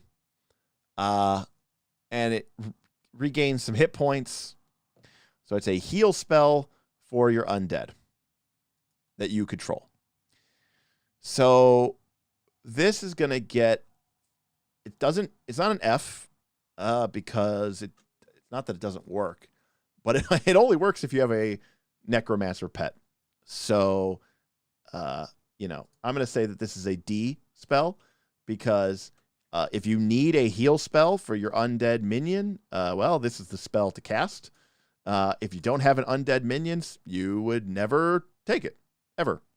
So, oh wow, there's a lot of conversation here in the chat about which is better, Grease or Mud Pit. You know, obviously we know where I stand. I do think Grease is more useful. I get that it's only 4 squares versus the entirety of the Mud Pit, but I just like Grease because of the ability to knock people prone, and I definitely like that it can target an object, and that can be very powerful in its own right as an attack debuff.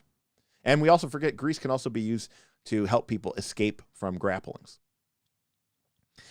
Damian Williams, I do think summoners can get an undead Eidolon. I also think you can obviously, you know, cast summon undead or animate undead so that you can get a minion that has the undead trait.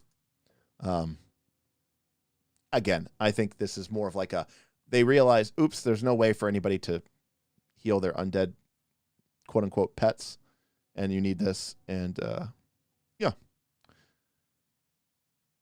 All right, moving on.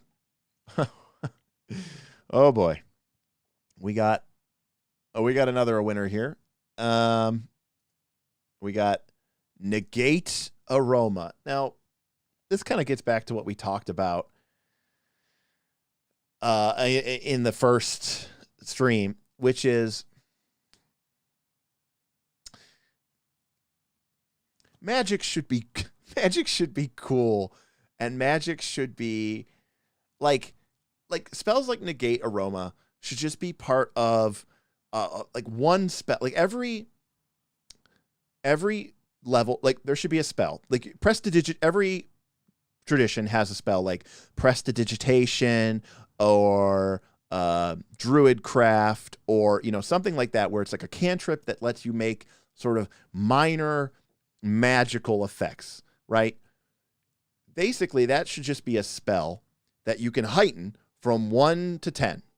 And basically, it just says, if you want to do something cool and kind of magic-y, that kind of, we don't probably need detailed rules for it because it's probably not going to come up that often, but it seems like something like a wizard or a druid or a cleric should be able to do within the confines of the system. And we don't really need like super deep mechanical controls around it the way we would, say, with buff spells or debuff spells or damage spells. And then here's some guidelines and suggestions of power levels. Work with your GM and, you know, go from there. They need that because spells like this.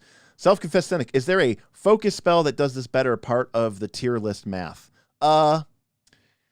Yes and no. I find that the focus spells tend to be kind of wonky because it's hard to judge them quite fairly because their power level tends to be a lot weaker. Certainly, if you have access to a focus spell that is very powerful, then for you individually, like I'm trying to think, like the Elementalist Sorcerer gets that sort of fire wake focus spell at later level, which is sort of like a mini fireball or sort of like a mini cone, cone of flame. Well, when you get that focus spell, pretty much all damaging spells kind of become a little bit less valuable to you, because why take a spell slot to cast a fireball when you have these 2 or 3 focus points per day that you can use for them?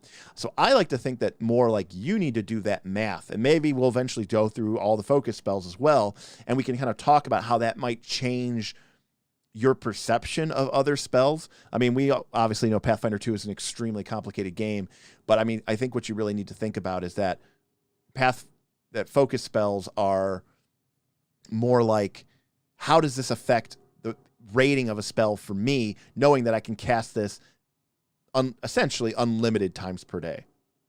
And I think that's where that comes in. William Brandness with a $5 super chat.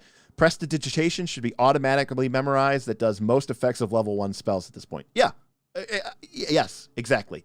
And like negate aroma, sure. Okay, it's one creature touch, they lose their odor. And so you cannot precisely notice, you can't passively notice them with smell, even if they have precise or imprecise sense. And they lack the knowledge of their scent. And you can heighten it to 5th level, which increases the range to 30 feet, and you can get 10 creatures.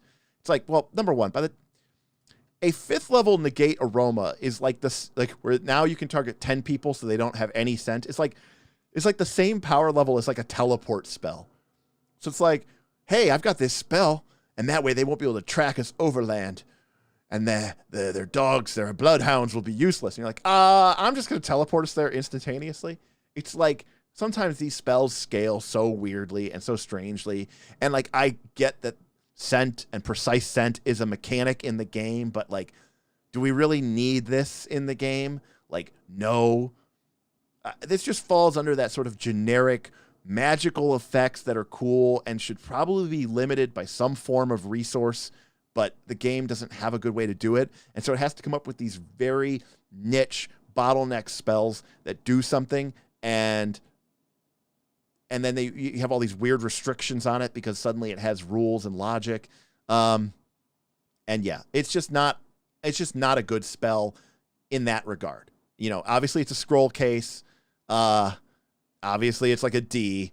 And I just don't agree with it. Ben with the super chats.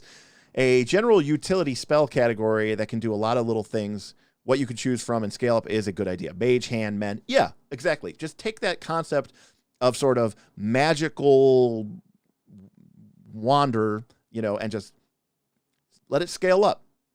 In fact, up a little bit higher, Lance Quagmire said it's called, in 4th edition, it's called Make an Arcana check. And this is the way we played it, but like Arcana in 4th edition wasn't just, 4th edition Arcana skill wasn't just like knowledge of the arcane, the way that Arcana is now, where you make a recall knowledge check. It's like book learning. We treated Arcana as sort of the ability to use and focus and channel magical energy. And I would much rather see a sort of generic magical effect, whether it's through spell slots or through your skill check, where you're just able to create these effects, because negate aroma is one of those things where it's like when it probably does come up and you need it, you're like, oh, there's a spell for that. But of course I never actually had it, because who would take this stupid spell? So I'm going to say that it's in your scroll case, but even then, even inside of your scroll case, it's probably one that you shouldn't have and you probably don't really need. So it's like borderline DF tier, because the number of times that this is going to come up and, you know, the creature can't smell me. Okay, yeah, but it can still see you. Like, oh, it's a blind creature that can only see with scent. My negate aroma was very, very potent. And I'm really actually interested. I think these ideas of like this sort of, you know, like William Brandis said, or like Ben said, with these generic utility spells and sort of combining them and maybe using slots, or maybe somehow tying it into some sort of resource mechanic as sort of a generic catch-all, doing like the cool things that wizards should do. I think that's a good idea. And I think it's a shame that Prestidigitation, I love to take Prestidigitation or Magecraft or, you know, whatever, Druidcraft, because I like being able to do those cool little wizard things. But there should be a way to scale it up. And we have a GM in these games, and we've got GMs making crazy calls all the time and probably fudging the rules anyways. So like, just, that's the advantage of a TTRPG, right? Is to have a GM. And this, we're not talking about combat. So I get where balance and rules are important, and doing that and having rules around that and not wanting to make up spells on the fly in the middle of a combat would be stressful for the players and stressful for the game master. But, you know, doing anything else is incredible. Nicholas Bradley, super chatted. Thank you, sir. Very, very generous. Thank you so much. You are amazing too. I appreciate it. Thank you very, very much for the support. glad to have you here. Glad to have you joining our conversation. But yeah, I think having these very specific spells kind of takes away from some of the wonderment of Magic, and having a GM.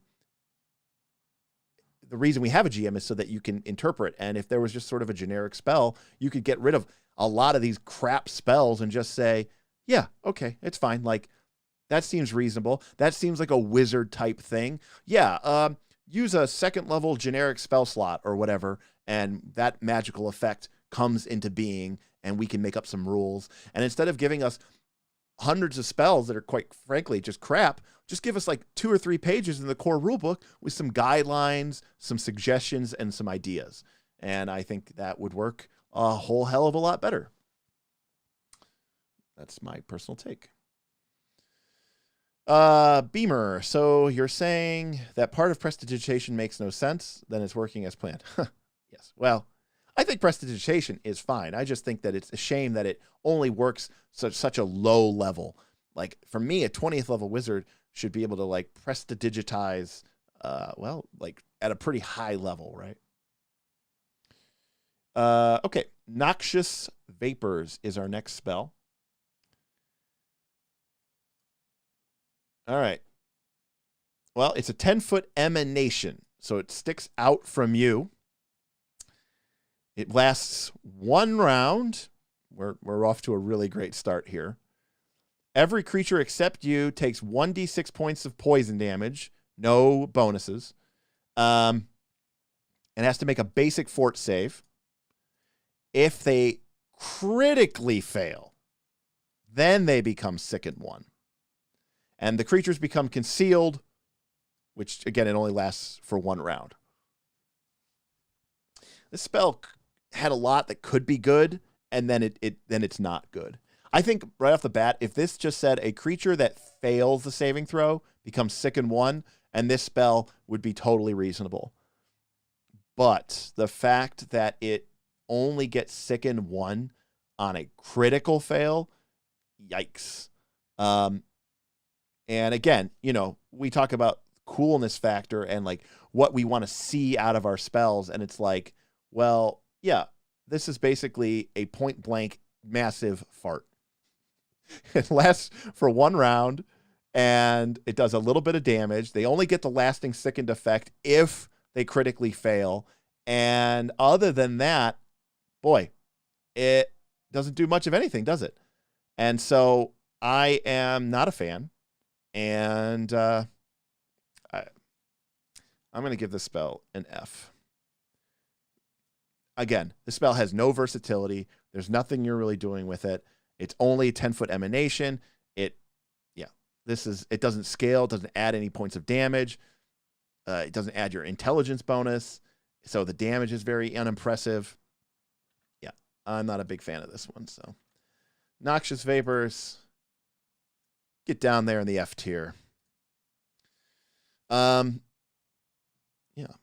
Kruger's Runeblade says should have at least been a sustained spell. I agree. I think that would actually be a lot cooler, because then you can could keep the concealment up, so you could maybe be able to hide in it, and that would be cool. People getting close to you potentially would take poison damage every round, maybe with that chance of becoming sickened. I should also note that this is emanation. It definitely affects your own party members, but if it was sustained, I think that would have also been better. And it's a 2-action spell, so you're not doing anything else this turn. It feels like more of a defensive spell.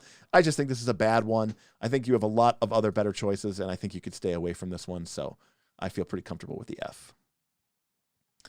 Nudge the Odds. Sounds cool. Is it cool? Maybe.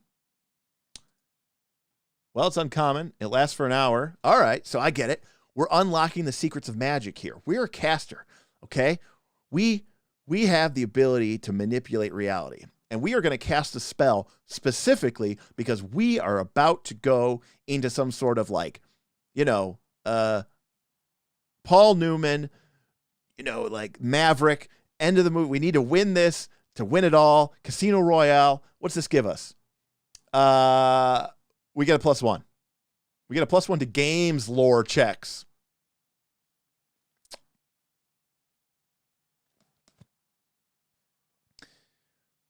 Oh, and if that wasn't horrible enough, it also gives you a tell.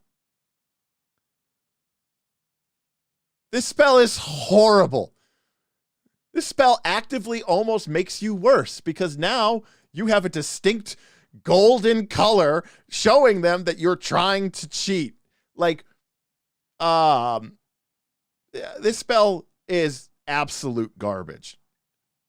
I'm embarrassed that this spell exists. Nudge the odds is right. Look, by the way, it only is for 1 hour, and you can't even use it to earn income from gambling. So even if you're like, I'm gonna go out and I'm a kind of a ne'er-do-well bard, or I'm a ne'er-do-well sorcerer. I'm gonna cast Nudge the Odds. I'm gonna go, make some money at the dice tables and at the poker table or the card games. Okay, great. And then you're using this just for, but it doesn't even work for that. Like, this spell might be like an F- because of this part. You're like, oh, okay. So it gives me a completely meaningless bonus, and then specifically makes it so I can't even resist. I can't even conceal this fact that like people are going to look at me and go, oh, well, this person is F. This person's cheating because look, he's got golden eyes now, and yeah. It even says if you're caught cheating, what kind of spell description goes in to tell you about suggestions about how the DM should punish you if you're caught cheating? This is an absolutely horrifyingly bad spell. This is like the poster child for F tier spells, honestly. It's one of the worst spells I've ever seen. And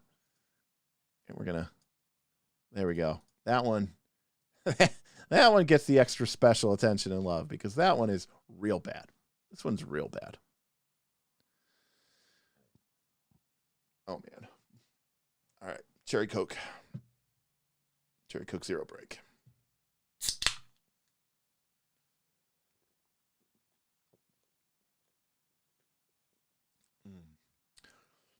Yeah, I guess the Flame Lad's like, well, the spell's uncommon, so it isn't well known. I think it's uncommon because it's horrible, and so no one ever bothered to share it with anybody. Okay, what if we heighten it? It goes to +2. Okay, so again, it's a 5th level spell, so now we can teleport across the multiverse, or we can get a +2 bonus to gamble. And it lasts all day. So now we can finally use it to earn income. Wow, cool. You know what I'm going to do instead? Be like, hey, how much would you charge in a medieval fantasy world for me to instantaneously and without any risk or danger teleport your goods or services or you across hundreds of miles instantaneously? I'm going to use that to earn income.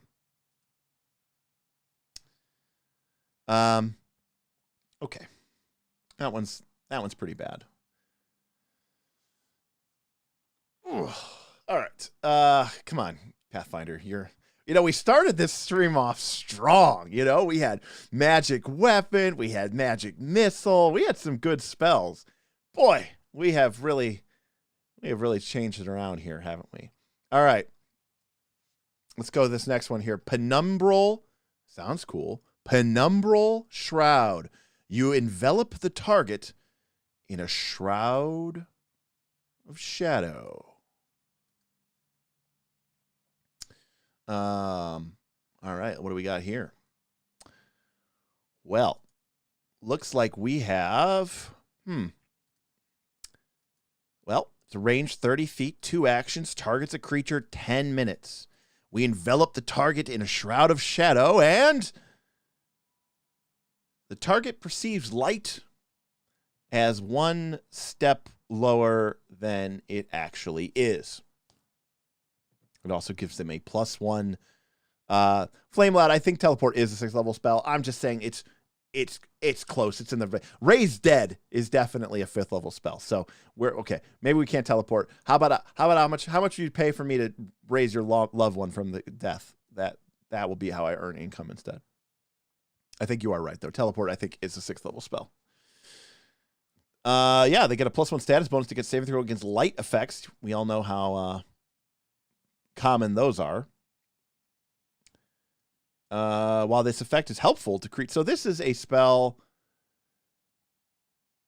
Boy, I mean, obviously this spell is designed as sort of a buff for creatures that have like light sensitivity. And in theory, if you're in an area of bright illumination, you could cast it on somebody and then it would be dim light. And so if they didn't have dark vision, which is a lot of creatures and a lot of ancestries, then technically everyone would be concealed to them. It's also weird that it's a reflex save. You're dodging the shadow, I guess. This spell is pretty bad. Yeah. This is an F tier spell. The spell's another bad one. Very, very, very specific. And even then, it doesn't do what you want it to do or what you think it should do. And again, if you're playing an ancestry that is light sensitive, Sage O'Connor says it works best as a pseudo blind effect. The problem is if it's illuminated, then it's only dim illuminated, and then they're not actually blinded. And then if they have dark vision at all, then it doesn't blind them at all.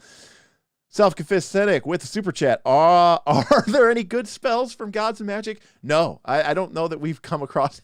I don't know. We'll go back and I'll look at the individual sources, Gods and Magic, Secrets of Magic, all that when we're done, and we'll kind of compare and see how certain sources really sussed out. But Gods and Magic has been hit just one of the worst offenders. Again, I like the book. It has a lot of cool Lost Omens, Galorian lore. I like it for that. But man, these spells have been brutal. Gods and Magic are mostly for flavor. And you know what, Damian Williams, you're right. And that makes sense that this is even a Gods and Magic spell, right? Because it's probably for, some sort of darkness, creatures that live in the dark and stuff like that. But, that's not us and we don't need it. And again, flavor is great, but like, we don't need all this text, right? We're paying for this. I don't think we need a book to come up with a spell that says Penumbral Shadow makes it not as unpleasant, Like I know some people who have light sensitivity who would probably like this spell, but it doesn't even last that long, right? Like if this was like, okay, getting back to the spell, even though it's an F tier, if this was like a spell designed to help like a drow or some sort of other light sensitive creature, and they had to travel across a desert, and then you cast it on them and it lasted all day so that they could comfortably live and function in an area of brightness. Like, okay, I mean, maybe I could see more of a use there. I still think it would be like a D tier spell, but the fact that it only lasts 10 minutes means it doesn't even do that well. So we're on a stinker route here. So we're going to try to move through. Oh God, it's just not getting any better. It's just not getting any better. Personal Rain Cloud is our next spell. This spell may contain spoilers for Extinction Curse, so watch out. All right, it's 60 feet. It targets a creature. It might be able to make a reflex save. Lasts for a minute. You get a rain cloud that follows them. It rains on them, keeping them wet. They get fire resistance too. And it extinguishes non-magical flames. Again, this is just a silly, flavorful spell that is so utterly stupid and zany, and it's kind of silly and is just not a good spell. The mechanical effect is not really benefit. This is like a instance where you're like, okay, the inn. Oh no, you enter town and your favorite inn, it's on fire, and you want to run around with a personal rain cloud to put out the fire. Yeah, this spell is just not. It's very, very specific, and it's not very powerful, and it's just not very good. Also, it's just like, it'd be cool like if you could cast a rain cloud and maybe make it rain on people and maybe give them some sort of penalty or something, or soak them. I don't know. It would be cooler, but as written, it's not even that great. And the range is so limited. So many spells in Pathfinder have such a limited range. It's very disappointing. I'm gonna have to give this one an F tier as well. But we knew this, right? We knew that there were going to be a lot of stinkers in these books, unfortunately. Zandy says best effect might be triggering weakness to water. Yes, if a creature had if somebody, and again though, remember it's a 5 foot wide rain cloud. So if you can cast it and they fail their reflex save on like a water elemental, then they're in trouble. But other than that, by the way, they take damage equal to their weakness at the end of each of their turns. So it's kind of like it's doing 0 actual damage. So it's not even that great. You can't even enjoy the humor of it because it doesn't last long enough. You can't even troll the NPCs you hate with it. Yes, exactly. If it lasted all day, wow, that'd be, yes. Literally, Brandon Barker, literally the spell that makes it rain, and it's not even that good. All right. Into, where are we at here? Man, there's so many spells. Oh, but we're actually doing pretty good here. All right, into, it's 9:30. I thought I was only going to go to 9:30. How about we go to 10? We'll go to 10 o'clock. And then we'll call it there. Maybe we'll get through these P's, huh? Pest form. All right. I like polymorph effects. I like transmutation effects. I think they're powerful. I think they're cool. They definitely give you a strong, again, we talked about before, right? Using magic to do cool things that no one else can do, nothing else can duplicate. There's a lot of things in Pathfinder 2 where they, try to, let mundane characters sort of fill in the same role. But I don't care how good your rogue is or your fighter is, they are not going to be able to do this. And Pest form lasts for 10 minutes, which is a good duration, good enough for, certainly for combat or multiple combats, but more importantly, good enough for some sort of exploration type action, right? And I think that's what you're really going to go for this because it's not a great battle form, right? It's a tiny animal, an insect, a lizard, a cat, a rat. You get moderate armor class at best. You get weakness to physical damage. You do pick up imprecise scent and everything like that. But I think the biggest advantage of this is, quite frankly, a tremendously high stealth check, okay? And you're just a little rat, and it's a polymorph. It's not an illusion. You really are this rat. And so it's a great way for you to sneak into an area and scout and look ahead and listen and do all sorts of cool, sneaky things. And you can heighten it eventually when you get to 7th level, and you can cast it as a 4th level, and you could turn into a flying creature. Such as a bird. That's really powerful for scouting and doing that type of things. Now, the fact that this battle form is pretty much not a battle form means that this spell is not one that you're probably going to want to keep packed every day. Certainly, if you know that you're going into some sort of reconnaissance, reconnoiter expedition, if you're doing hexploration and you know that you might be needing to spy on things more often, and you're not really planning on getting it into any fights, you might have this prepared. It would be a very hard call for like a sorcerer to have this as part of their repertoire. Maybe if the 4th level version, but I think as a scroll, I think this spell is really good because this might even be one that you might have several scrolls of, because when you do want this effect, you're going to need this effect and you can use it, and it's really great. Again, I think it's a very, very cool, flavorful, useful, fun spell. And what it does really, really well. And it's a very powerful magical effect. And I'm going to say that it is a A-tier scroll. That's going to be my called shot on Pest form. Again, I think it's a scroll because of its limited, effect, but it's very useful for scouting, very useful for sneaking, and eventually can heighten to flying, which gives it a lot more versatility. And I should note that these pest form spells, as YG says, are definitely sort of the basis for a lot of the druid spells, and so definitely, if you are really interested in that, this is sort of the way to go for that. Let me just catch up on the chat here a little bit. William Brandis says, it would be interesting to do a comparison of these 1st level spells versus like Book of 9 spells. Book of 9 Swords. Yeah, so Book of 9 Swords is a book from 3.5 edition D&D. Sort of like martial melee spells for non-casters. A lot of people in the Knights of Last Call Patreon are big fans of the spell, that are big fans of that book, and the lists in there are very, very powerful and evocative, and it might be interesting to see how that effect goes on. A lot of people agree with Scroll. Good. Yeah, Pest Form is fun. Again, I think this is fun. I think it's a cool magical effect. It reminds me of the cartoon animated Sword in the Stone, when Merlin and the young Arthur are turning into various little creatures to sort of, you know, run around and learn about nature and the land. I think it's really fun. It's a neat magical effect, and I like it a lot. William Brandis says the biggest problem with these spells is that they reek of fear. The designers were so afraid of magic being powerful. They're all completely uninspired. And there is an element to that. And I think it comes from the needs to balance. There's two problems. The needs to balance magic against non-magical characters in a game, a cooperative game. This isn't a novel series. You know, no one complains that channelers are more powerful than, you know, non-channelers in Wheel of Time, especially Taveran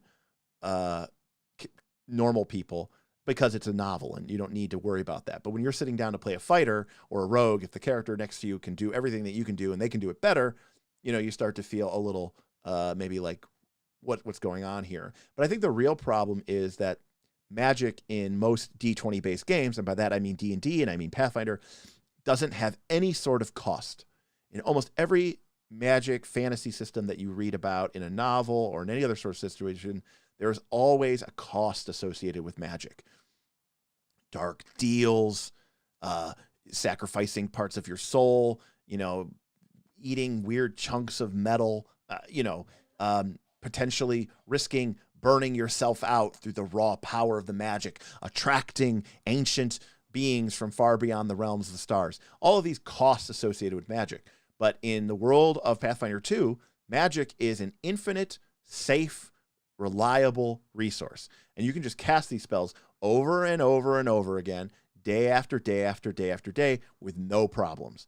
And because of that, it can cause issues when magic is powerful, because you start asking yourself, well, why wouldn't, you know, a high-level wizard just cast Wall of Stone all the time and just make everything out of Wall of Stones? And wouldn't it be like, couldn't you build like a full metropolis in like a year or two if you just hired a couple high-level wizards? And so, you know, Pathfinder 2 sort of said, okay, we're going to address both of those issues by really ringing in the power of magic. And that's kind of what you see here.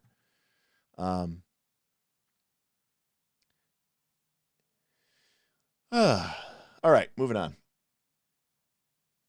Yeah.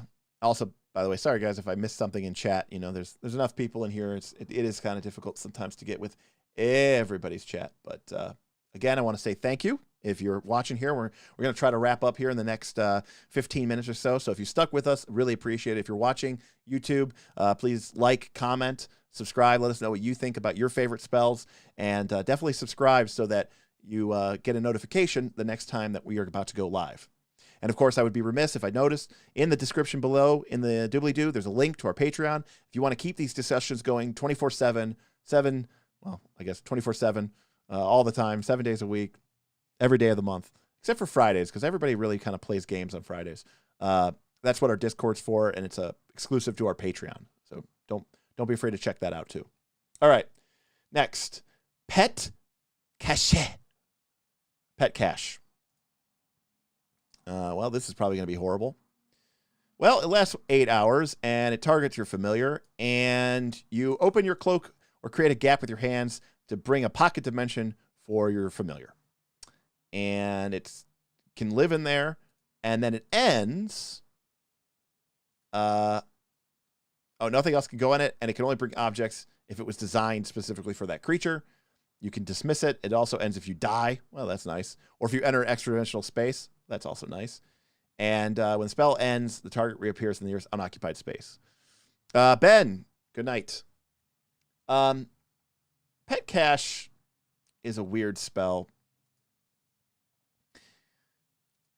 It's not a scroll, but, it is one willing creature that is your animal companion or familiar, and there's no size restriction on that. So, you can basically put like your large bear into a Pokeball and pop it out, which is kind of funny. So I kind of like that just for the funny. The problem is the problem with it is, and it's all, by the way, only one action, which is also really nice. The problem is, if I read it, it's a one-time use. Like if it created an extra dimensional pocket and then your target could kind of come and go as it pleased, then I would be much higher on this spell. But as I read the spell, you cast it, they enter into the pocket dimension. It lasts for 8 hours or until you dismiss it, and then the spell's over, which means it's basically a one-time enter, a one-time exit. They can't, come and go. That part is a little wonky, and that part I kind of dislike. I wish it was just like, look, you're giving up a spell to be able to move creatures in and out of your pocket dimension. And there's also advantages to this, right? Like if you're, I don't know, if your familiar was like a horse or something, and you were going to climb a wall, and you're like, oh, I'd like to bring my familiar with me, but it has no way to get to the top. It's like, oh, I'll just put it into my pet cache and I'll take it up with us. And then you let it out. But now the pet cache spell is over. Like, this is such a limited effect already. The fact that it's limited in that way seems a bit restricting. And so I just don't think the lack of repeatability makes me sour on the spell considerably. And now I see that some people like the spell, but I think you're going to want to cast this probably several times. I mean, obviously it depends on what is the nature of your animal companion, what is the nature of your familiar. Obviously, if you don't have one of those, it's an F tier. I don't think I would ever take this spell precisely. I could be manipulated into thinking that it might be a wand spell if you find yourself using it a lot of the times, but I think it's going to be a C tier scroll most of the time. I think you're going to need it once or twice throughout the campaign and for those situations. And if it's coming up a lot, maybe, I guess you get it in a wand or something, but using a spell slot just to be able to do this one thing one time seems a bit much, and I'm not a big particular fan of that. Okay, we got 2 more left. Boy, we are not finishing strong, are we? These are not really all that powerful. Pocket Library, a divination spell. Okay, well, it's a 3-action spell, so it's going to take up your whole round if you're in a combat. It lasts for 24 hours. Okay, so that's weird. When you cast a spell, you choose any skill in which you are trained that has the recall knowledge. So you need to lock in the spell. You need to lock in the skill when you cast the spell. And for the entire duration of the spell, you can call forth a tome from the mystical extra-dimensional library when attempting a recall knowledge check. It's part of the action, which is cool. You have to have a hand free to do so. Makes sense. You're going to have this magical book. You get a +1 status bonus to your recall knowledge check. Okay, it's not great. And if you get a critical fail, you get a failure instead. So always nice to not have to be lied to. And if you get a successful roll, you get a little bit of information. Here's the problem. Once you reference a book once, the spell ends. So this is good for 1 recall knowledge check, basically in the next 24 hours. And to that recall knowledge check, that 1 recall knowledge check, when you cast a spell, you have to... Now, of course, if you're not in combat, you can just cast it and say, oh, for Arcana or for Occultism, and then immediately make your recall knowledge check.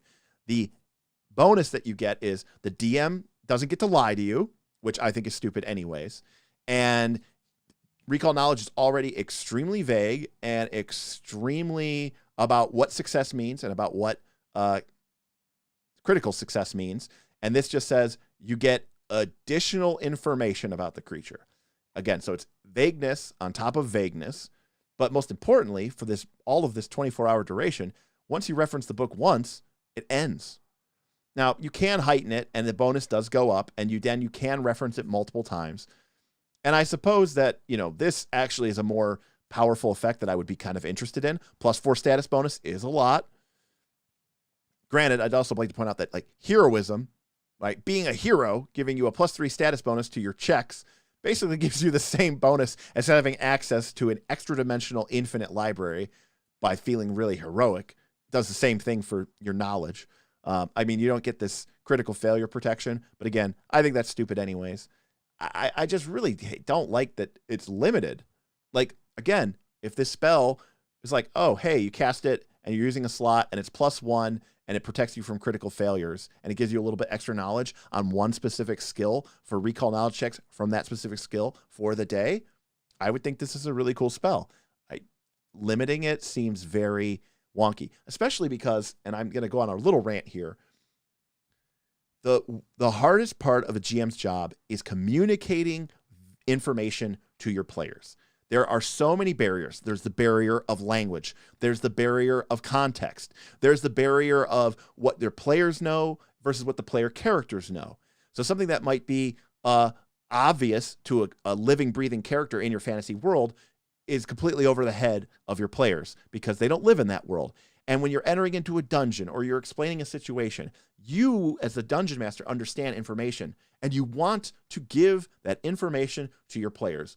Why? Because you want your players to make informed decisions. And in order to make informed decisions, they need to understand what their choices are. They need to understand what the advantages and the disadvantages are. They need to understand what the possible rewards are, and they need to understand what the possible consequences of those actions are. If the players are making decisions, but they do not have context and they do not have knowledge about the decisions that they are making, they're not really making decisions at all.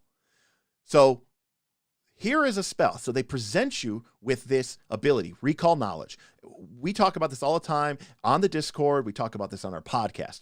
In my Pathfinder 2 games, I think outside of maybe melee strike attack rolls, the most common thing that is rolled is recall knowledge. And as written in the book, it's horrible. It's garbage because if you crit fail, the players, well, number one, the players don't get to spend hero points because it's a secret check. Number two, if they crit fail, you have to lie to them, which potentially means that now they're acting on false information, which is just going to derail and shit on your session. It's going to make your players upset. It's going to make them waste time. Okay. And furthermore, it provides very little context about what the difference is between a success and a critical success is. And if they fail, it tells them nothing.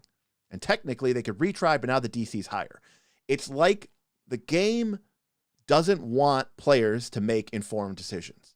It's like they want you to guess. And you know what? That isn't fun. It's not fun. And a spell like this comes in and tries to maybe fix that issue, but instead still limits it and says, nope, you're only going to get to like do something useful and cool once.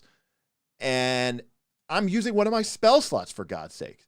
So like divination magic and skill checks in order to gain knowledge about the game world, asking the GM questions, getting answers, and responding on that is the heart of tabletop role-playing games. That conversation back and forth. And recall knowledge checks are this weird, wonky, mechanical barrier between what would otherwise be a conversation between the GM and the player. And the recall knowledge check not only introduces the concept of, no, I'm not going to tell you anything. I think it's way more interesting if you have to make these decisions completely in the dark and have no idea what you're doing. Or worse, I'm going to lie to you about it. And maybe you'll spend the entire session tracking down this individual. And then I'm like, no, that person's not even real. You were misinformed. Like, there is nothing fun about this. Luke, you can spend hero points on secret checks, but it's awkward and it's weird and it's not satisfying and it's fun. And you have to spend it like before they spend it, but only if they think they're going to fail. It's weird. And it's dumb. I don't like the spell, obviously. I like what it's trying to do. I mean, what it does, it does. I like the effect. I just wish it was, better, longer, lasting, and fixed more of the issues that recall knowledge has. Yes, Damian Williams, if it was once per hour, this would be a lot better. Or if it was like once per 10 minutes, if it sort of functioned as a sort of like pseudo focus point, right? Where like once every 10 minutes, when you recall knowledge, blah, blah, blah, blah, blah.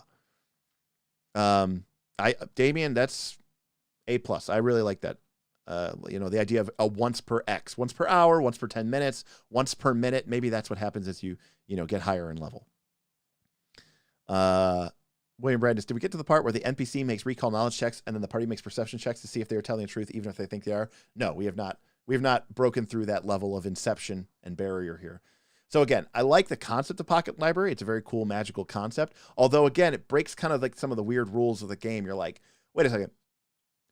At first level, my character has access to an extra dimensional infinite library of infinite tomes. It can like reach through the ether and pull forth tomes of magic and knowledge and consult them to potentially be informed. And that's like the same level of magic as like, you know, making a rain cloud. I don't know, or negating something's aroma, you know, basically Febreze, extra dimensional library. They're the same in the balance of the gods of magic. All right. Our last spell for the evening is Pummeling Rubble. All right. Well, we've got a Burning Hands wannabe here, as one can tell. Two actions, 15-foot cone. It's a reflex save. So everything here right now is basically Burning Hands. And it does less damage than Burning Hands. It does 2d4 instead of 2d6. Basic save. So, you know, 0, half, full, double. The only difference is they get this push 5 feet. This spell reminds me a lot of Chilling Spray, actually, which we put at D. And as a reminder, Chilling Spray is basically a 15-foot reflex, 2 action, 2d4 cold damage. And if they fail, they get a minus 5-foot status penalty. So that's 2 rounds of moving 5 feet less. And this is basically 1 round of getting pushed 5 feet. Yeah, I'm not a big fan of this. I mean, if you're going for this effect, I think you're better off just casting Burning Hands.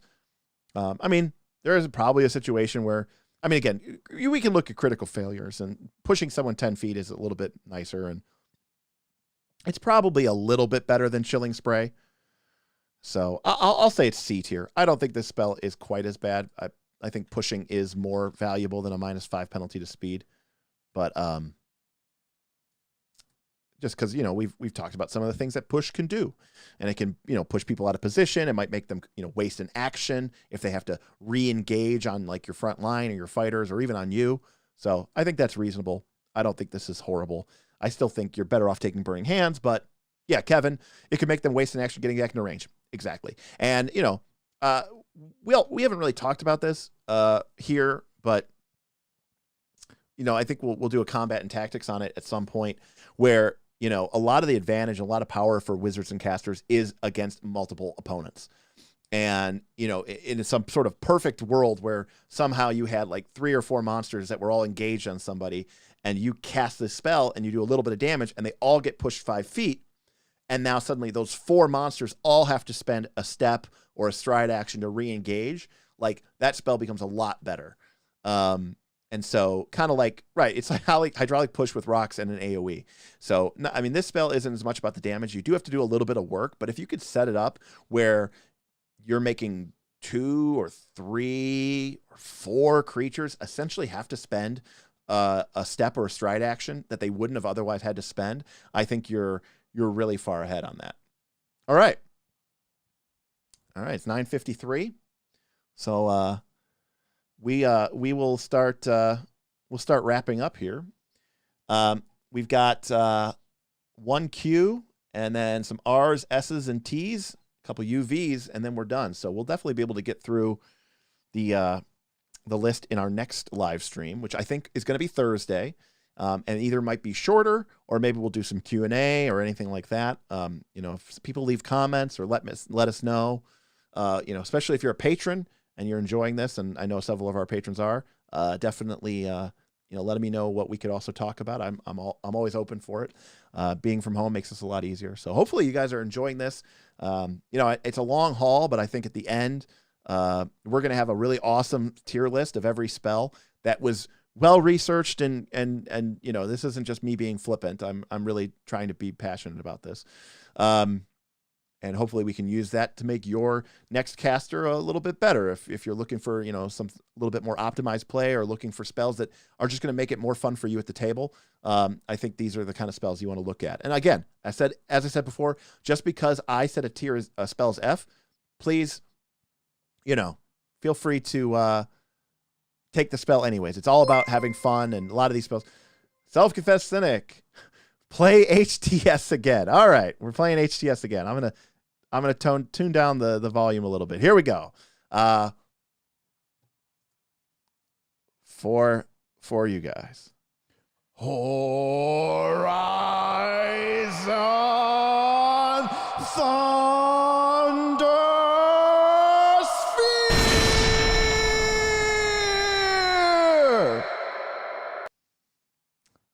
Thank you. Thank you very much. Definitely, we'll have to get that on the on my soundboard over here on my little stream deck. Note, for $2, I will always play the Horizon Thunder Sphere. William Brandis, if you want to make your next caster better, play a fighter. I mean, he's not wrong. I should note, fighters fight really well, and they do their job really, really well. Sandy, sounds like your new donation. So that might get a little annoying.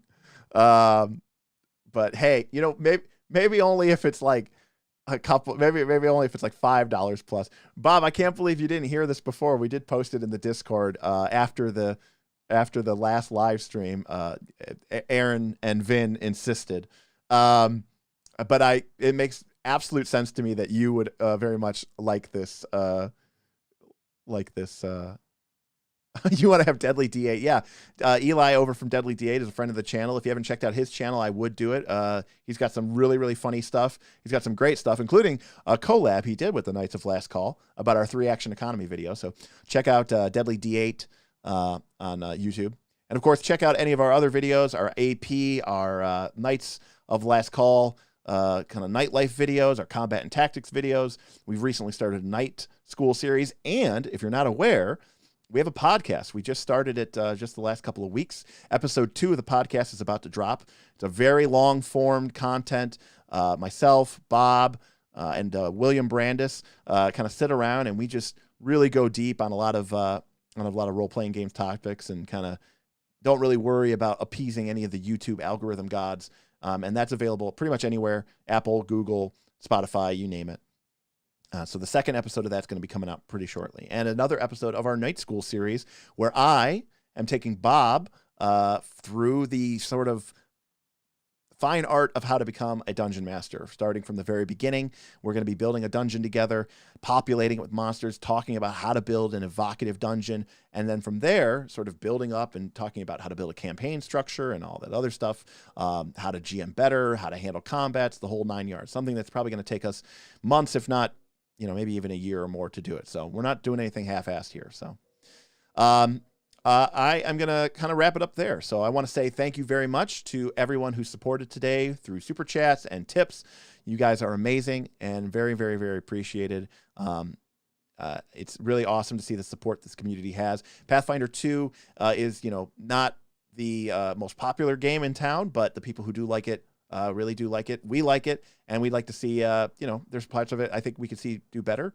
But that being said, we do have a lot of other games that we're interested in. This is not just a PF2 channel, even though it looks like it is. And our Discord is definitely not a PF2 only Discord. Lots of games going on in there. And myself, I'm playing Legend of the Five Rings and 5th edition Dungeons and Dragons as we speak. So definitely check us out if you're interested in that. So thanks a lot so much, and we'll see you next time here on Knights of Last Call. Peace.